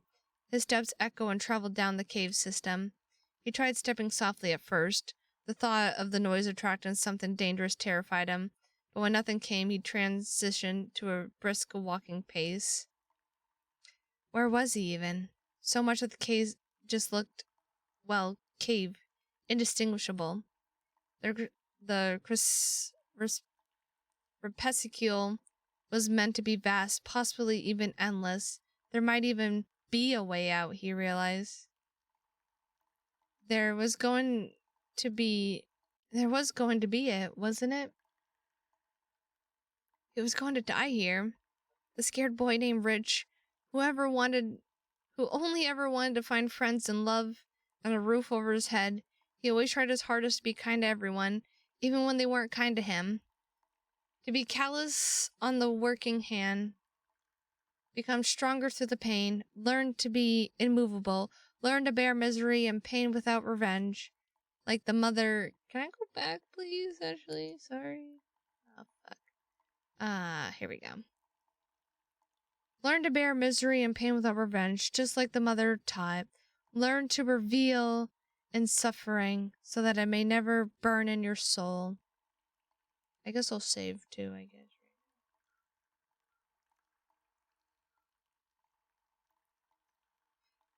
That was all the boy simply wished. He wanted to bear the pain of the world that others may be happier, and so Mother would be proud of him.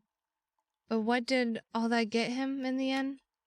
He did exactly what Mother said to do, or at least as best as he could understand her teachings. He really tried. He was supposed to know the character of everyone's heart. She should have known him. Was this punishment? Had he been wrong all along? Was he really a bad person despite his efforts? Or did Mother simply not care? No. Maybe what he did wasn't enough. Maybe he was physically incapable of being the person that the Mother Matron wanted him to be. Why was he made this way? What did he do wrong? Why was he made so wrong? This cauldron of feelings boiled inside his throat, making his eyes unfocus and his steps become unconscious. That's when he suddenly walked into an obstacle. Ow! It somewhat defied reason. There, inexplicably, there was a door built right into the cave wall. Where was this? Why didn't he notice it was coming? He was lost in thought, but his vision was dark before. It was like it appeared right before him. That couldn't be, though, could it? Rich looked behind him, unsure of what to do. Should he go through the door? Oh boy. The pure, indiscernible blackness provided a compelling argument. It is not that he had any inclination of where he was going anyways. Any direction was good as any other, at least for now. Rich gently placed his hand on the door. He swallows a hard lump in his throat and breathes. Finally, he pushes the door open and walks inside. Through the door, Rich found a rather nice living space by the looks of it. A wooden cabin, just sitting in the dark caves. There was a fireplace crackling with delightful warmth, pots and pans and mugs, empty bottles, some full bottles, silverware, a bed in the corner. Very strange. Where did such a thing come from? Someone lived down here? How could someone live down here? Moreover, how was it even possible that this place seemed better living than any place in the boarding? What is this place? A hand touches Rich's shoulder. Rich jumps a mile in his own skin, whipping around his fast speed and stepping backwards, fearful of what he was going to face. Calm thy nerves, boy. Calm thy nerves. Before him was a man? Shaped like a man, but was horrid leathery skin and blotched with scabs and slight drizzles of pus. His clothes were rather fanciful to Rich's eye. Never seen anything quite like it. However, the material was something Rich could not place. Something about it deeply unnerved him. Who are you? Me? Am I? Myself? 'Tis that not obvious? So he appeared before Pucks and Lizzie when Lizzie was starting to lose consciousness and stuff. But I wonder, like, who he actually truly is. Maybe we didn't get that because we didn't get this part. So maybe we're learning a little bit more. I mean, like, what's your name? What's in a name? Everything, I suppose. Very well. You may call me Momus. What is your moment. name, boy? This man was a strange character to be sure, but he seemed nice enough. My name is Rich. Rich, eh? Perhaps you can spare some coin. The man lets out a raucous laugh, a gaspy bass tone, and it almost shakes the room.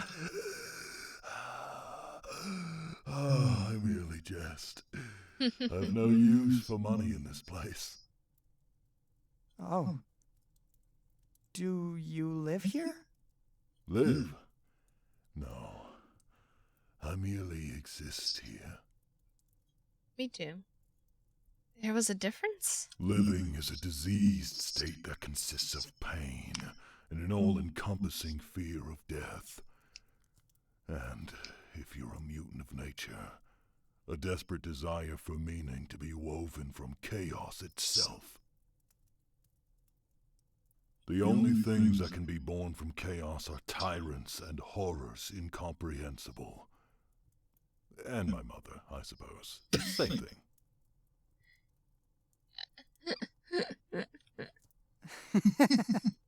Rich cannot help but laugh a little at the absurd joke, catches him off guard. Ah, so the boy can smile. Mormos flashes what Rich assumes to be a smile at him. It's settled on the mottled features of the man's bizarre face. Rich felt a little guilty for thinking these things. Judging someone based on their appearance wasn't something he was keen to do if he could help it. Anyways, such things are beyond me. I merely exist now. I stopped living ages ago. A pregnant?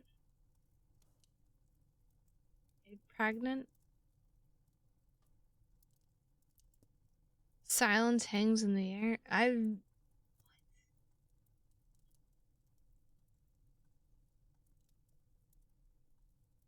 Then the savory smell of stew crawls up Rich's nostrils. His stomach lets out a loud groan of hunger pangs. A combination of time and stress led his stomach empty and ready to eat itself. And so the stomach decrees the conversation over. Difficult to argue with the belly. It has no ears, after all. Supper? Man gets up from his seat and goes to the pot hanging over the hearth fire. He ladles out several scoops of a thick stew filled with hearty chunks and flavorful broth of Rich couldn't quite tell. A simple stew warms the bones and heals the heart. Thy medicine, as a wise man once put it. It looks normal. Mormos puts the stew on a plate on the table and hands Rich a spoon. Sure. I guess I could eat. Rich pauses for a moment, staring at Morbus, trying to read him. The misshapen man simply nods with a smile.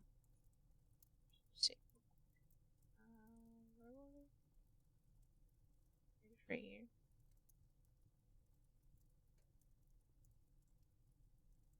Rich stares for a moment more before finally turning to the bowl of stew. He really was starving. He carefully spoons out a mouthful of stew, trying to get a little bit of each component fit in just right. A gentle steam crawls towards the ceiling. Rich blows on his spoon and then carefully sips from it. It's the perfect temperature. The flavor envelops his tongue warmly and tenderly. A melody of savory flavors, a hint of salt in the back, a delightful crunchiness of the veggies. When was the last time Rich had ever eaten a vegetable? They were hard to come by sometimes. It's good. A switch flips. Rich begins rapidly spooning mouthfuls of the stuff into his face. Some dribbles down his chin and onto his scarf, loudly, happy slurping like a puppy eating his favorite meal. A curio, to be sure. A soul such as thine has not been here in a while, let alone one of your patheticism. Was that an insult? What was with the sudden change in his tone? What? Suddenly, Suddenly, Mormus throws the bowl of stew across the room. It shatters and splatters against the wall in a violent crash. I'm saying you're pathetic. Are you deaf too? Brain like a mule? Will blubbering those big fat baby tears get you back home? Maybe. I'm sorry. I didn't mean to offend you. Rich jumps out of his seat and steps backwards before Mormus lets out a shout. Stop! He stops dead in his tracks. Sorry. I'm sorry. Then a nightmare unfolds bluntly in front of him. So sorry. So sorry for being alive. I'll give you anything you want if you leave me alone. My pride, my dignity, everything in my wallet. Take my kidneys. Take it all. I'm worth absolutely nothing at all. I'd be worth more dead than I am alive. No, stop! Stop using my face like that! No, not mule brain. Dog brain. The weak one of the litter. The one that gets shoved away and pissed on while his brothers and sisters suckle on his tits. He's mad because Rich literally, doesn't have a backbone. Bro. Want to fight for your You life. felt terrified about being sent down here. Yet you were also so full of joy. Why is that? Poor mother. Could it be that? Even back home, in the place where you belong, no one loves you. No one cares about the weak little mutt, You were overjoyed at the idea.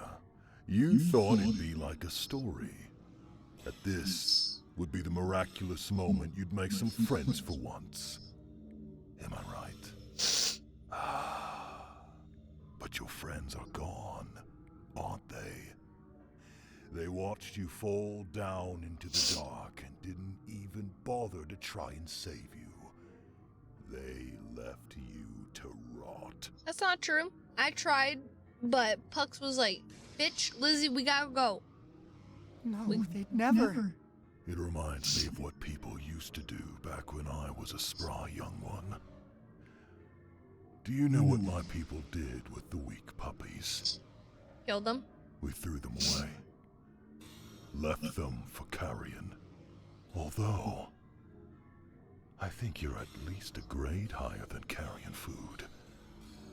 Sister will want you. Sister is going to enjoy that delectable suffering inside you. Your eyes look scrumptious, though. I'll enjoy those. I'll dance them on my tongue like grapes and shred them between my teeth. What?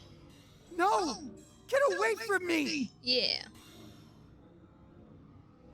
Rich ran to the exit, but the door was closed and locked for him. He feebly bashes and bangs on the door, but he could not escape.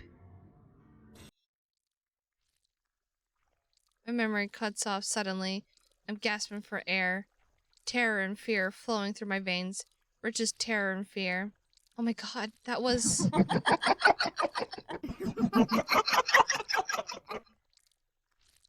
Before I have time to process it, the messenger is back behind me, fiddling around again. It sounds like she's moving a cable, plugging something in. The slurping sound grows faster. This world fades again. I don't know how long we ran for, but eventually the horrible cacophony behind us gave way to silence. We were safe for now, hopefully. I think we can rest for a minute. Pugs lean against the wall. Alright, I think now we're... I really do. But we gotta focus on our own survival now. Right, I hated that he was right. Those beasts were alert and awake. they'd probably be lying in wait for us. Taking one of them down was a nightmare itself. I just really hope that Rich would make it out alive somehow. That maybe he'd find his way up ahead and we'd be able to meet him again. After much wheezing and gasping for air, I got my bearings straight and looked around. You know about as well as I. As a matter of fact, I do. Anyway, I'll just go here. I love how I love how great you are, Pooch. Listen, moreover, we're in a fucked up situation. If we want to just Let's go, baby, let's go.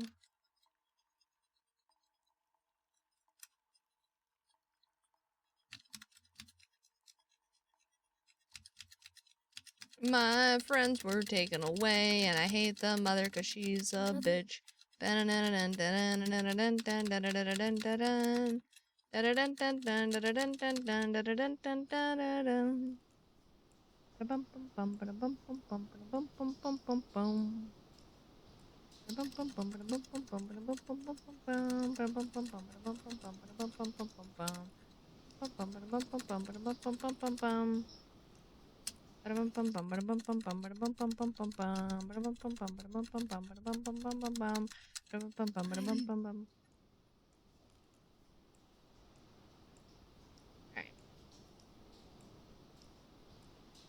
just want to skip. Oh my god. Fuck me. It was right there, but I was like, alright. My god, we're gonna have to do this shit again, aren't we?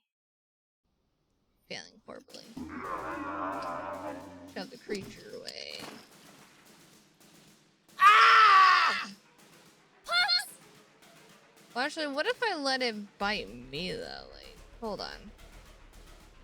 Alright, hold on. Let me try a different scenario here. Let me try a different scenario. Alright, try to leap out of the way.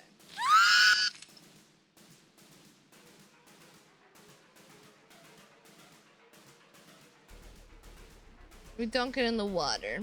I don't know what gave me the idea, but that creature seemed to like to hide in the water. People think it killed its creature. Push my leg by extension of the creature under the water. Looses its grip. It let go. I quickly stumbled backwards, my breath rapid and my heart pounding out of my chest. Fortunately, while there was some pain, the creature did not manage to do too much damage. I feel like I can move. Still okay. Before I could get my thoughts in order, I heard Puck shout from behind. Fuck, one of them has my fucking leg. Similar. I had to get Pucks. I couldn't lose another friend. I refused to let that happen again. Finally reached him. Blood getting everywhere. Push the creature underwater. Push this bitch. Just freaking trust me, Pucks. Are you alright? I'm okay. Man, it hurts like a fucking bitch. Alright. So, did this part. Good. Alright, I do want to test what happens if we go the other ways real quick. There's 3 paths. There's the gurgle way, the poopy way. Alright. What if we wade through the water? Screw it, let's go straight. Come on. Alright, right behind you. With every ounce of our strength, we pushed and strode and clambered our way through the torrent of water. They're gaining on us. I'm going as fast as I can. You got any ideas? There's no way we're gonna make it. There's so much distance left. He was right. The water was too strong for us. What do we do? What do we do? But nothing came to mind. Despite our efforts, despite us pushing our bodies to their absolute limits, we died. We failed. You. Blech. Gross. You know what? We shredded like paper, blah blah blah, blah blah blah, dead end.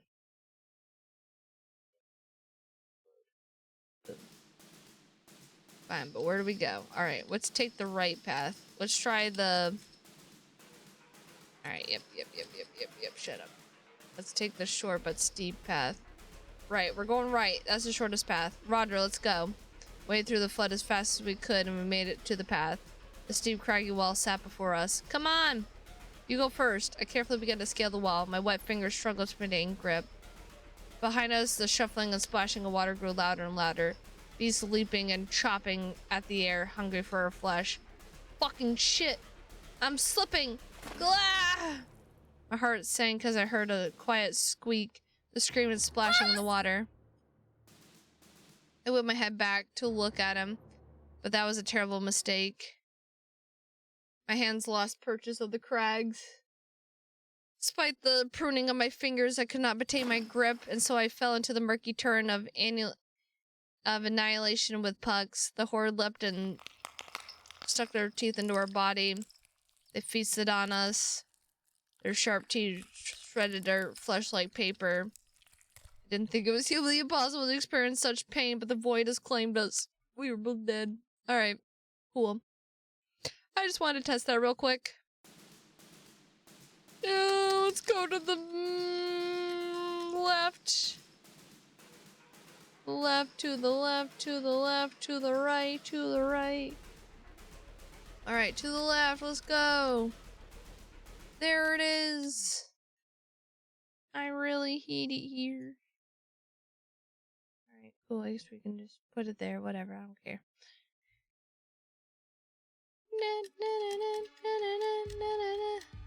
Like, wow, it's a good thing there's no more creatures here.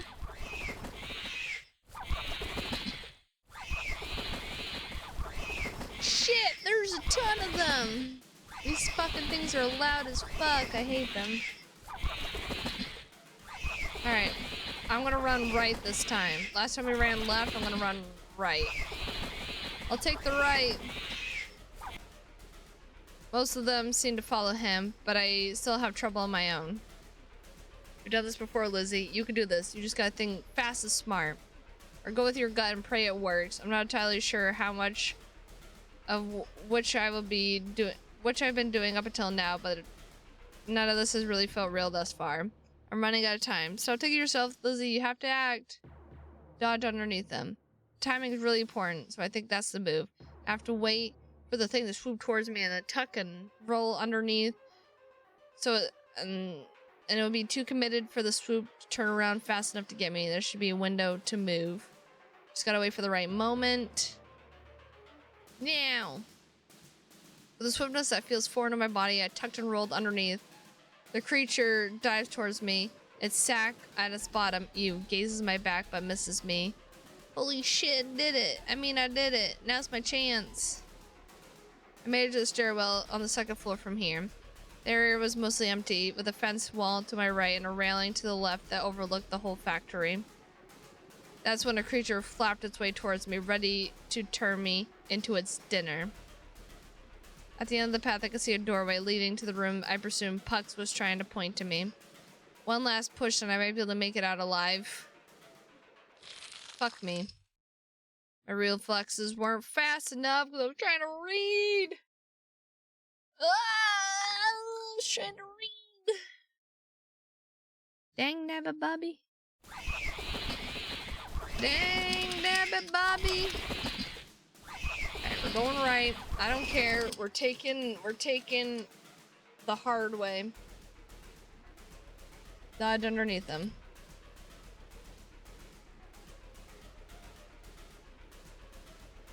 Okay. Save. Right here. Boom. Alright. Dodge underneath them. Time's really important. Gotta tuck underneath. Let's go. Now! Aha! I did it! Just fucking... you see me rolling. Rolling. Oh! Rolling. Alright. We did it. I have to look around. I follow my institution. We got the flesh. There she is. Just look.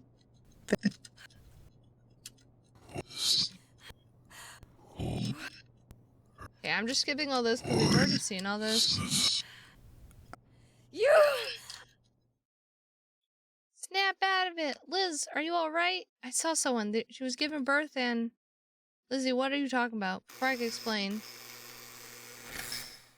Pucks, do you feel that? What? I'm feeling sleepy. What are you talking about? Something about that sound, it flipped a switch in me. I suddenly felt extremely exhausted. My eyes struggled to stay open. Pucks. A horrible man appeared before me. As if he grew out of the floor, he stares at me for a moment, then slowly waves his hand at me while glaring, unblinking. What the fuck? What the fuck are you? Or who the fuck are you? My legs start to wobble, my eyes barely staying open. I fall backwards. He shouted to me, it doesn't matter. I fell unconscious right on the spot. You see it all now, don't you? All I know is that...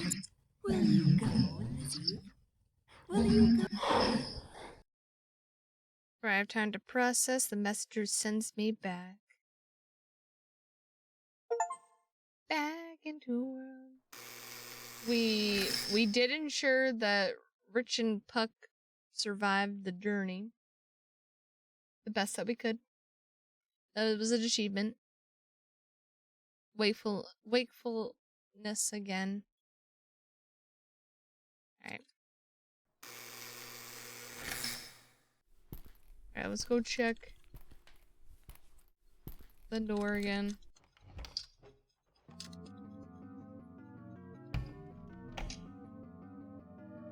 Alright, this doesn't really matter at this point where we save. There's Pucks and Rich without their eyes. I want to scream, but my body refuses to cooperate. At first, their stillness convinced me that they were dead. They just were there, lying against the wall, bodies limp, mouths slack, with dried spittle at the corners. And yet their chests are slowly expanding and contracting. They were breathing. I hesitate to say they were alive, but their bodies still functioned. Rich's lips were even trembling a little. He's whimpering. My dear child. Yet I understood. Does she? You know. Correct. Is it smelling me? Are you smelling me?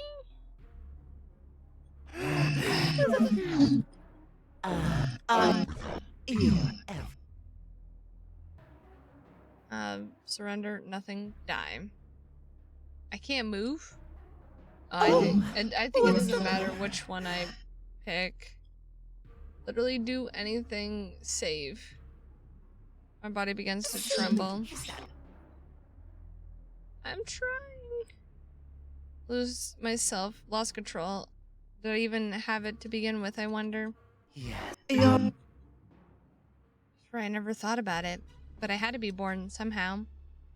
How did my life even start here? I paused. Would you like to know how? Yes, I'm actually gonna click yes because we want to know more. Is this information I really need to know? The answer, it feels like the answer is something that I will never be able to unhear. The curiosity is what's here. Unable to utter a word, I simply nod, trembling, unsure of my reasons. I threw her to the ground and peeled the skin off her body into thin strips, layer by layer. I retracted her teeth. Well, now I wish I hadn't learned what happened to my mom. Oh my god. I tore her breast breasts off and threw them aside like the rind of peeled fruits. I tore off her nails, one by one, and then I buried them in her flesh. My motherfucking god. I made the talented and rise inward and steal her organs. I sucked her heart out of her throat and squashed it like a rotten grape. Oh my god. Crushed her limbs into the center of her body. The bones cracked and splintered, and marrow and blood and juices splashed all over the room. My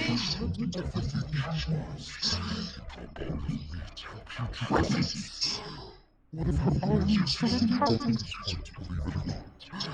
It had shot across the room. I made sure she was alive for all of it. She saw everything. She saw everything. what the And frig? picked you up and took you home. Oh my god. The pity, though, her misery tasted stale. Wasn't worth the effort. Ew. You, though, you've always smelled delicious. Out of all my cattle, you've always had the most savory aroma.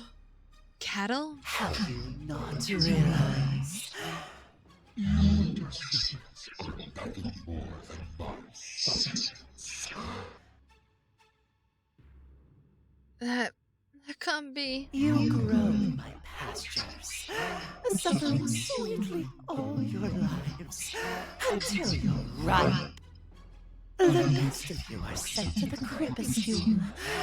The mid-grade meat dies to the beasts, and then the high-grade meat makes its way to me. By then, you're succulent and dripping with misery and grief. We're just here to suffer? For this thing's own sick pleasure and amusement? Were the hallucinations her doing too? But then everything we're doing, what was it for? But what about the womb of paradise? Forgive me, child, but I cannot contain my appetite any longer. I must feast! Oh, give me a sec, mother. I cried for help, but no answer. That day, my mother embraced me. An inordinate amount of time passes. It was gone from myself. Things went dark. Then things went even darker. My sense of the world was ripe in twine. Twain? I don't even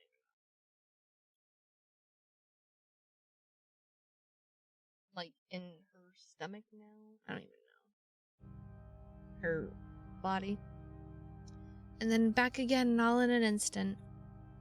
From the dark has come a new world, even slimier and bloodier than the one I left. A massive chamber of red flesh marbled with flattened cartilage, emulated faintly by a light that seemed to be penetrating the membrane from the outside. The ground is a puddle of saliva and stomach acid and anomic fluid. I feel like a spectator now, separate from my own body, bearing witness to a different person in a different place, suffering a horrible fate I wish upon no one. But the body is me, unmistakably so, standing there dumbly, staring at the bizarre place. Then, descending from the puckering hole in the ceiling, came a monstrosity even worse than the last. Something in my core had me convinced that if Mother Matron was to have anything resembling a true physical form, it would be this thing. It would be this monstrosity before me. At least it was a part of its true form. It clearly extends beyond its into the sphincter in the ceiling. To my honor, the thing can speak. You wanted to know about the womb of paradise. Listen, child. It has been a mystery All alone. You know, you always were one of my favorites. Mother would like to offer you a gift. Oh. A choice. One that has fallen. So we chose to just not exist anymore, but we're gonna choose the other one now. You know how things will end up now.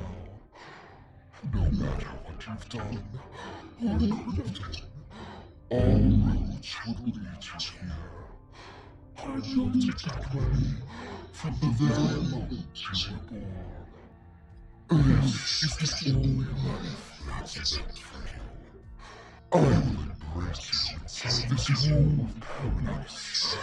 You will join your other siblings, rest inside my walls, having drained the body of the essence of suffering. That thing is gonna haunt my nightmares.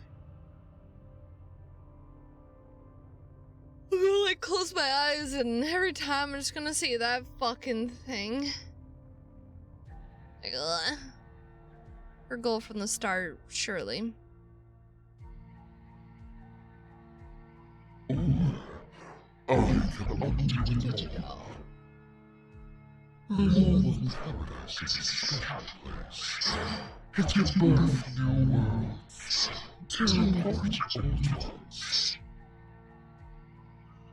I can create a world in which you never existed. For God's sake.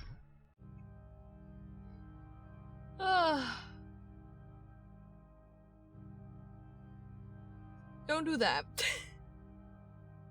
Don't do that, Ray. You gotta have better grip on your pipes. That one didn't scare me as much. It still shocked me a bit. I was like, what the fuck is happening? I don't remember hearing a pipe last time. You need to have better control of your pipes. What feels from this moment forward will have never happened. The suffering of your existence will be Yours alone. In other words, my existence was always meant to be suffering eternally, just for this horrible creature in front of me.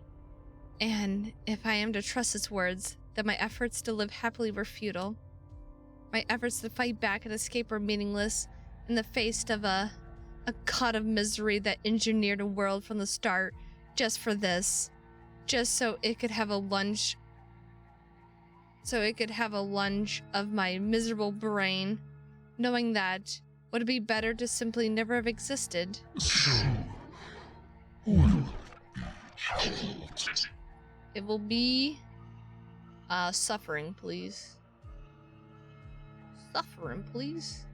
Embrace. Live with misery for eternity.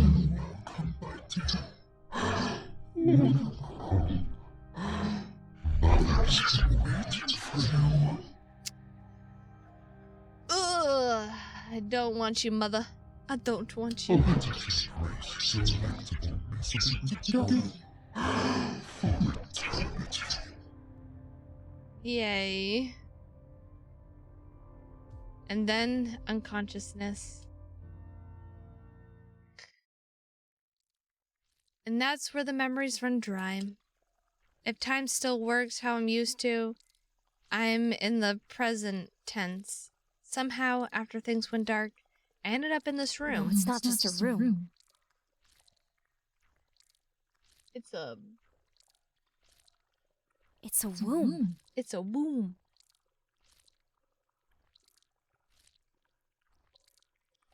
The womb where I was born. Or maybe just one that feels similar. Were the memories elucidating? Did they give me all the puzzle pieces that mattered? Maybe you figured something out that I can't. Not like you can tell me, I suppose. Would understanding it all really bring me peace anyways? Maybe. It wouldn't change the reality, though. The reality that from the moment I was born, I was in the clutches of a monstrosity that desired nothing more than to see me suffer. Me, and many others just like me. Just as innocent and sad, under the talons of a god that wants to bleed us dry and melt our brains with suffering. All my existence is, and ever could be, is an endless torrent of pain and misery. I could fight all I want, but in the end, what am I? You're A tunnel rat running for its life through a maze with no exit. An ant under the boot of a god.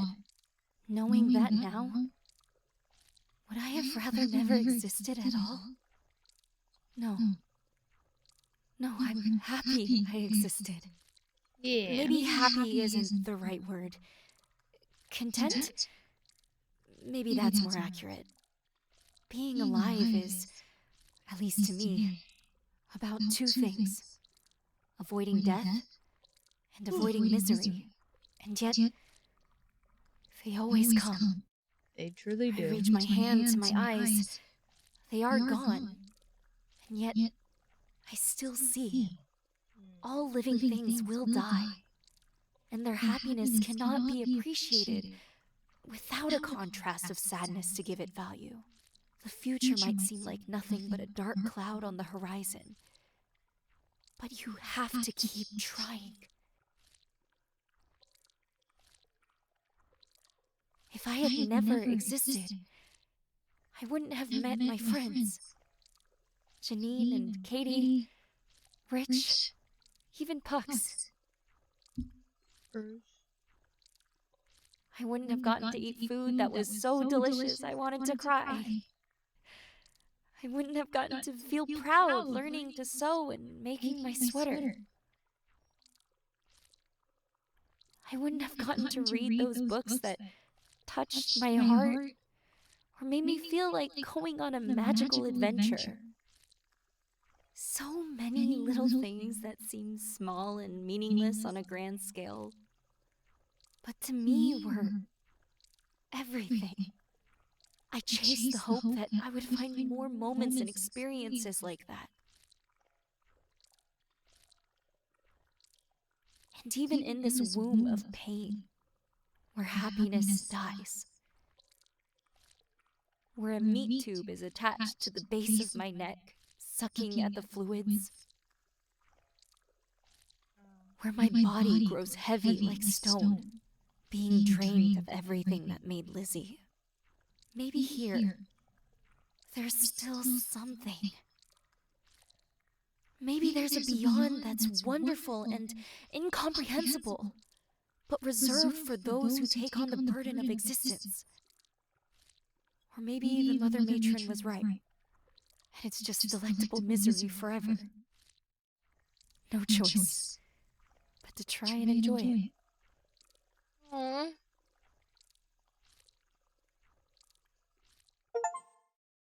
We got the embraced ending, and a time and place far away in the past. A woman in dark hair wearing a hospital gown stands in the nursery room. She's covered in blood, tired, and worn.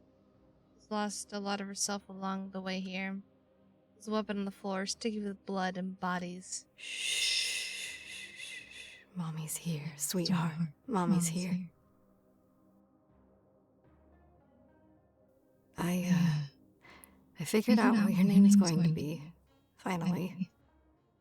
Lizzie. That's your name. Lizzie. Better late than never, right? That was Grandma's name before she passed. She would have loved to meet you. Mom, too. I am so sorry for everything. I've really let you down. Ruined everything for you. For me. I didn't really realize what I was doing until it was too late. I just needed to feel good. To feel something. At first, I thought I came here just to make Mom happy. Stay for a week or two and bail. Tell her it didn't help so she'd stay off my back.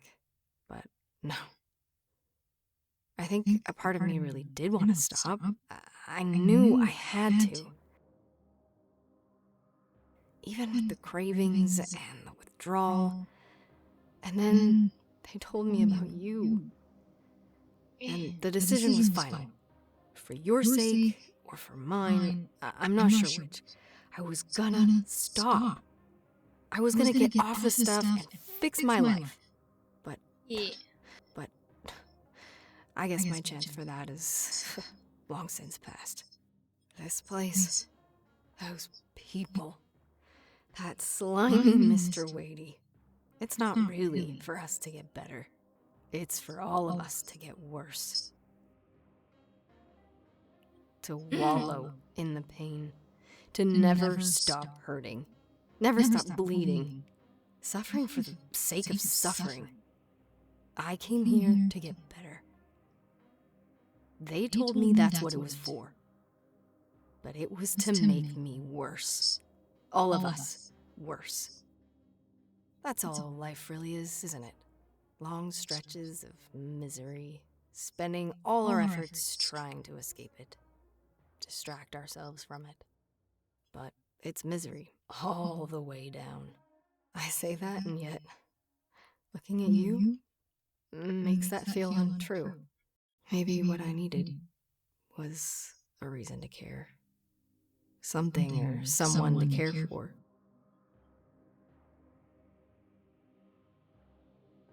Your own mother wasn't enough, she thought to herself. Suddenly, having a baby makes you want to be a good person. She wasn't entirely sure of the motivations herself.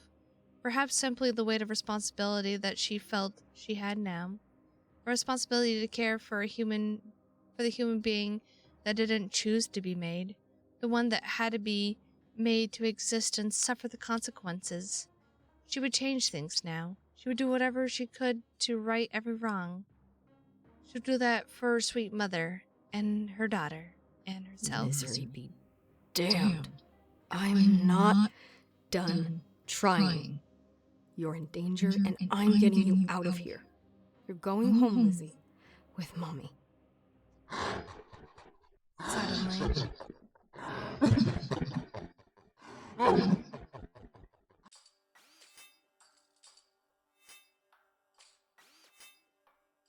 Alright. There's more to come, it says. That's actually really cool.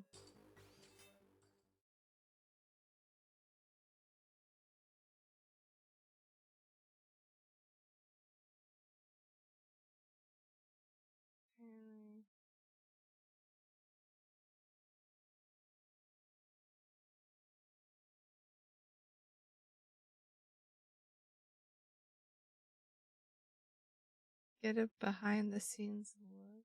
Didn't we do that one?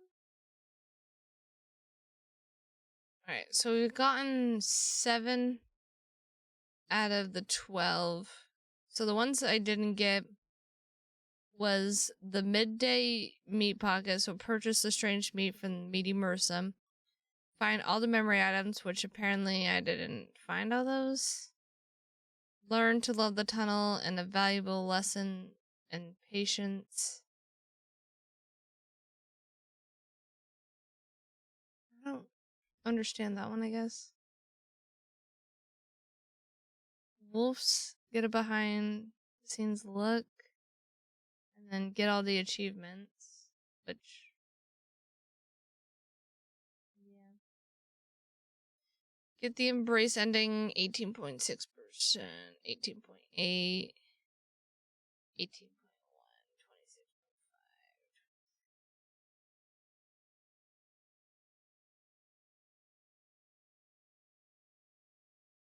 Whoops, experienced death for the first time. Experienced death a jamillion times. Is that how we roll? Wait. We did it. I is tired. But we did it. We finished for Mother Matron. It was a roller coaster. It definitely wasn't what I was expecting in a sense. Also, a lot of the dialogue and like the grammar was a bit off. Like sentences were weird to be said. But overall, I really enjoyed it. Um, you guys are free to try the different choices that I didn't do. Of course. It's free on Steam. I was just looking for like free horror games to play and all that, and that was one of them. I think the next visual novel I'm gonna do, obviously not tonight because I am getting tired. There's one called Price. It's called Price. P. Dot R. Dot I. Dot C. Dot E. Dot. I don't know. Anyway, it looks cool. It looks very pretty. Like the art style looks really pretty and everything. I feel like it's gonna be like another kind of like The Circus, which is another visual novel that we did a while back. That one I really liked, and I'm excited to do that one. I'm excited. But also I'm gonna try to finally beat Liza P in Lord of the Fallen. Because I'm actually super close to the end of Liza P. I feel bad that I literally took forever to beat it. I kept saying, you know, I'll farm like on my free time, whatever. I just never really have the time or like effort to just spend hours to just farm on my own. I have other stuff to do and everything. So, the stream, if I were to do it, it's just gonna be a lot of farming. Like I said, losing my mind. Watch me just go into a world of insanity as I just kill things and farm and get strong and hope I just, you know, get ultra instinct and start reading the enemy's abilities to just dodge and kick their ass and everything. And I do apologize. Ryan had mentioned to me before, there's just like, you know, you should stop like switching so many games. You should play the game until the end because, you know, like people who are watching this one game definitely wants to see it to the end and, you know, doesn't like, you know, like switching, like play this game and then not play it for like 2 weeks and everything and all that. I totally understand. It's just, there's also just so many other games I want to play and all that, and it's so hard. And that's why normally, like, I try my best when I do play, like, long games. I just try to do it all in one day. Obviously, like, Liza P would definitely take more than one day unless I did, like, you know, like, 72 hours or something like that. Same with, like, Lords of the Fallen. I don't know, because I feel like they just take, like, a lot of farming and all that. It's not, like, straightforward. Like Still Wakes the Deep. That's the game I was trying to think of the other day. Like I didn't have to worry about leveling up or whatever. I just, you know, you just play through the storyline basically. Those type of games, I typically try to do in one night in one stream if need be. Like Little Nightmares, I do all in one go. I don't split it up or anything. But yeah, I do want to finish those so I can at least like check them on my list of like, yes, I finished these games. I'm sorry it took forever. Sorry, I'm a terrible streamer that just can't stick to one goddamn game. And eventually, like, I will stick to like Baldur's Gate and I will finish my first playthrough of however crappy it is because apparently I've missed a lot of things according to Ryan, which I don't know. I'm just going with the flow of things. I mean, that's part of like those kind of games with like choices and, you know, decisions and everything, you know. it's all gonna go different routes, and that's how I learn. I'm just like, I just follow my gut and everything. But yeah. So I'm gonna call it here tonight.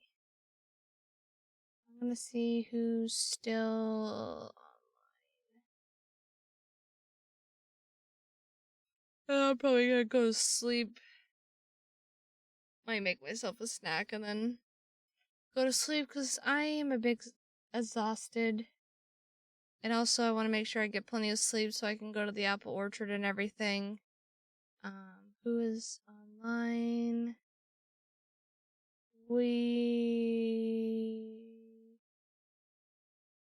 will raid.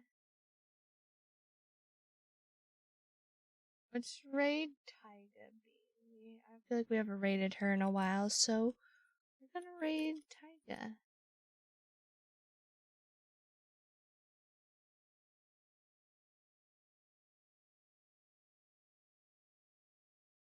Definitely give her some love. She plays a variety of games. She plays a lot of horror games, and all that. Definitely give her a follow and a watch. But I hope you all have a good rest of your night. I'm kind of talking quietly, like a little bit softer. It might be loud for you guys because I am kind of close to the mic. My throat is starting to hurt after talking so much. But yeah, I hope you all have a good rest of your night. I will see you all tomorrow. We're gonna do, I'm not sure yet. It'll be a surprise. You'll find out in my Discord what game I'm gonna play and beat and cry till the end. I might play as a P and I'll just die to that boss a jubillion times until I beat it. Be a 10-hour stream of just getting my ass whooped, but who knows. Anyway, sleep tight, everyone. Don't let those gerbils bite. And I will see you all tomorrow. Have a great night, everyone. Bye. Bye. Have a good night.